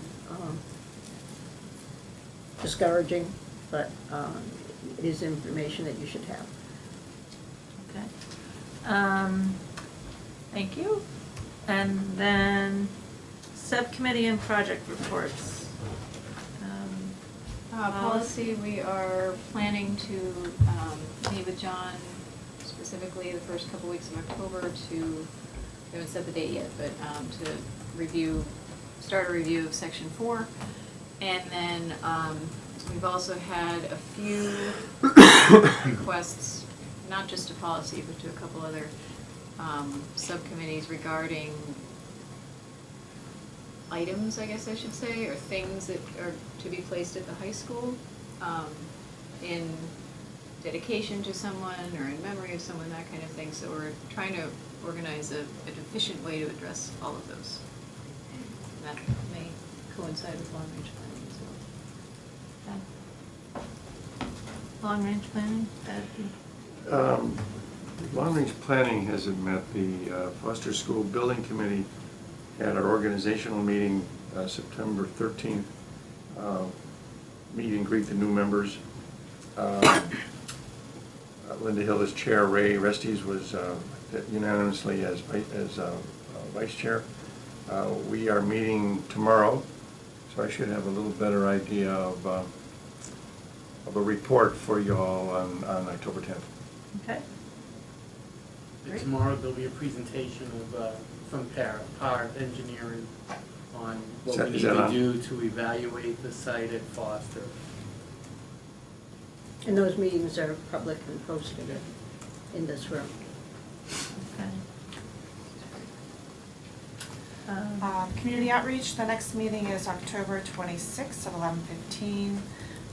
We will be having a presentation by a consulting firm. The name of this company is Stacker. Maybe, Jamie, you can say a little bit more about it, but basically they cater to school districts, and they offer social media tools, website, design, and so we want to just kind of see what they can do maybe for us. It doesn't cost anything. We've booked this room, so it's open to, it's a posted meeting, it's open to the public, and I welcome also the other school committee members to come and listen.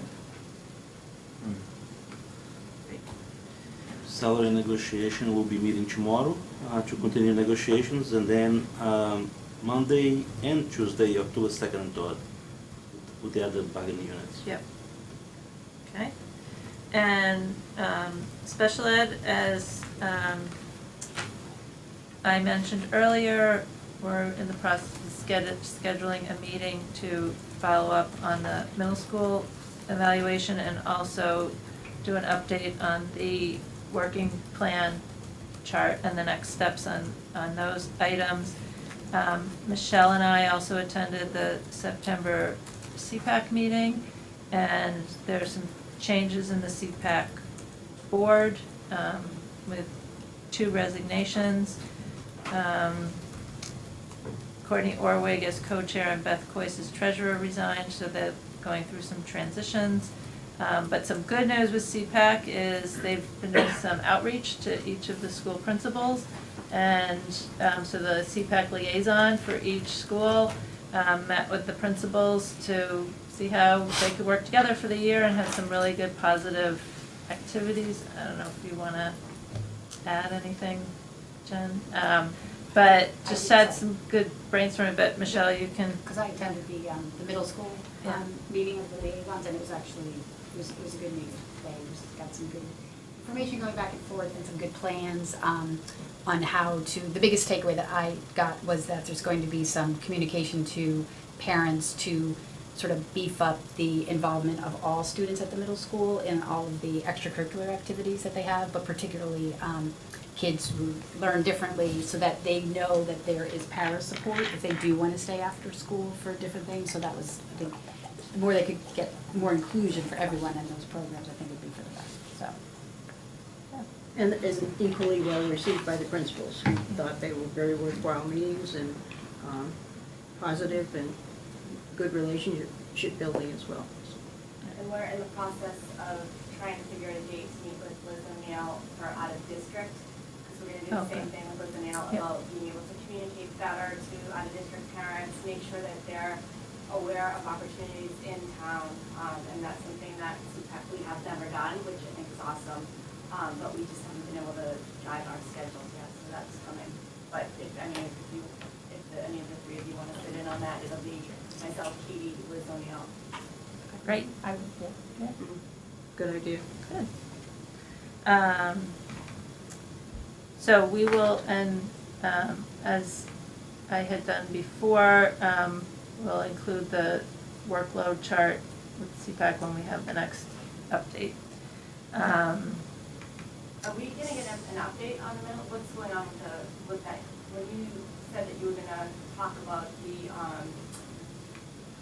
email, the correspondence, in your email to me today, I thought that meant we were gonna talk about it. Did you mean you were just gonna bring that up to tell us if we were gonna talk about it in a subcommittee meeting? I was bringing it up to acknowledge it and to tell you the next steps, and that we are gonna do it in a subcommittee meeting because we haven't had any time to look at it, investigate it, talk about it, because But we haven't, we're working on it, so know that. And the subcommittee. Three of us that came out tonight to talk about it. I definitely, yeah, we definitely wanna have where the breakdown was, or have, some sort of a discussion. We will, but we're not gonna do it tonight, we're not prepared to do that tonight, and it's not on our agenda. And so we're gonna have the follow-up at the subcommittee meeting, and then we'll follow up with you two, we're trying to schedule Well, it. could you be more specific about the communication so that that's on record, not just that you got a communication? Could you reiterate what the communication was about and what our concerns are, so that's on the record? I did. I'm not gonna read the communication. I'm not gonna get into that tonight because we want a chance to look at it and investigate it and do our own due diligence on it. So, and it's not on our agenda, I acknowledge the communication, that's what I'm gonna do. So, I sent the communication, could I read it? nope, Why not? nope, I don't want it to be read because it's attacking to people and we don't do that in our meeting. And we have all acknowledged it and that's it. That's all I'm gonna do tonight. It isn't attacking, number one, and number two, you haven't acknowledged it. It's factual, it's not attacking people. You know, parents have been working No. on this. You've asked us. I understand that that's your point of view. I acknowledge the communication and that's all I'm gonna do tonight. That's it. So, I'm gonna move on. So, number 9, adjournment to executive session. We don't need to do executive session tonight. So, I take a motion. Motion to adjourn. So moved. All in favor? Aye. Thank you all.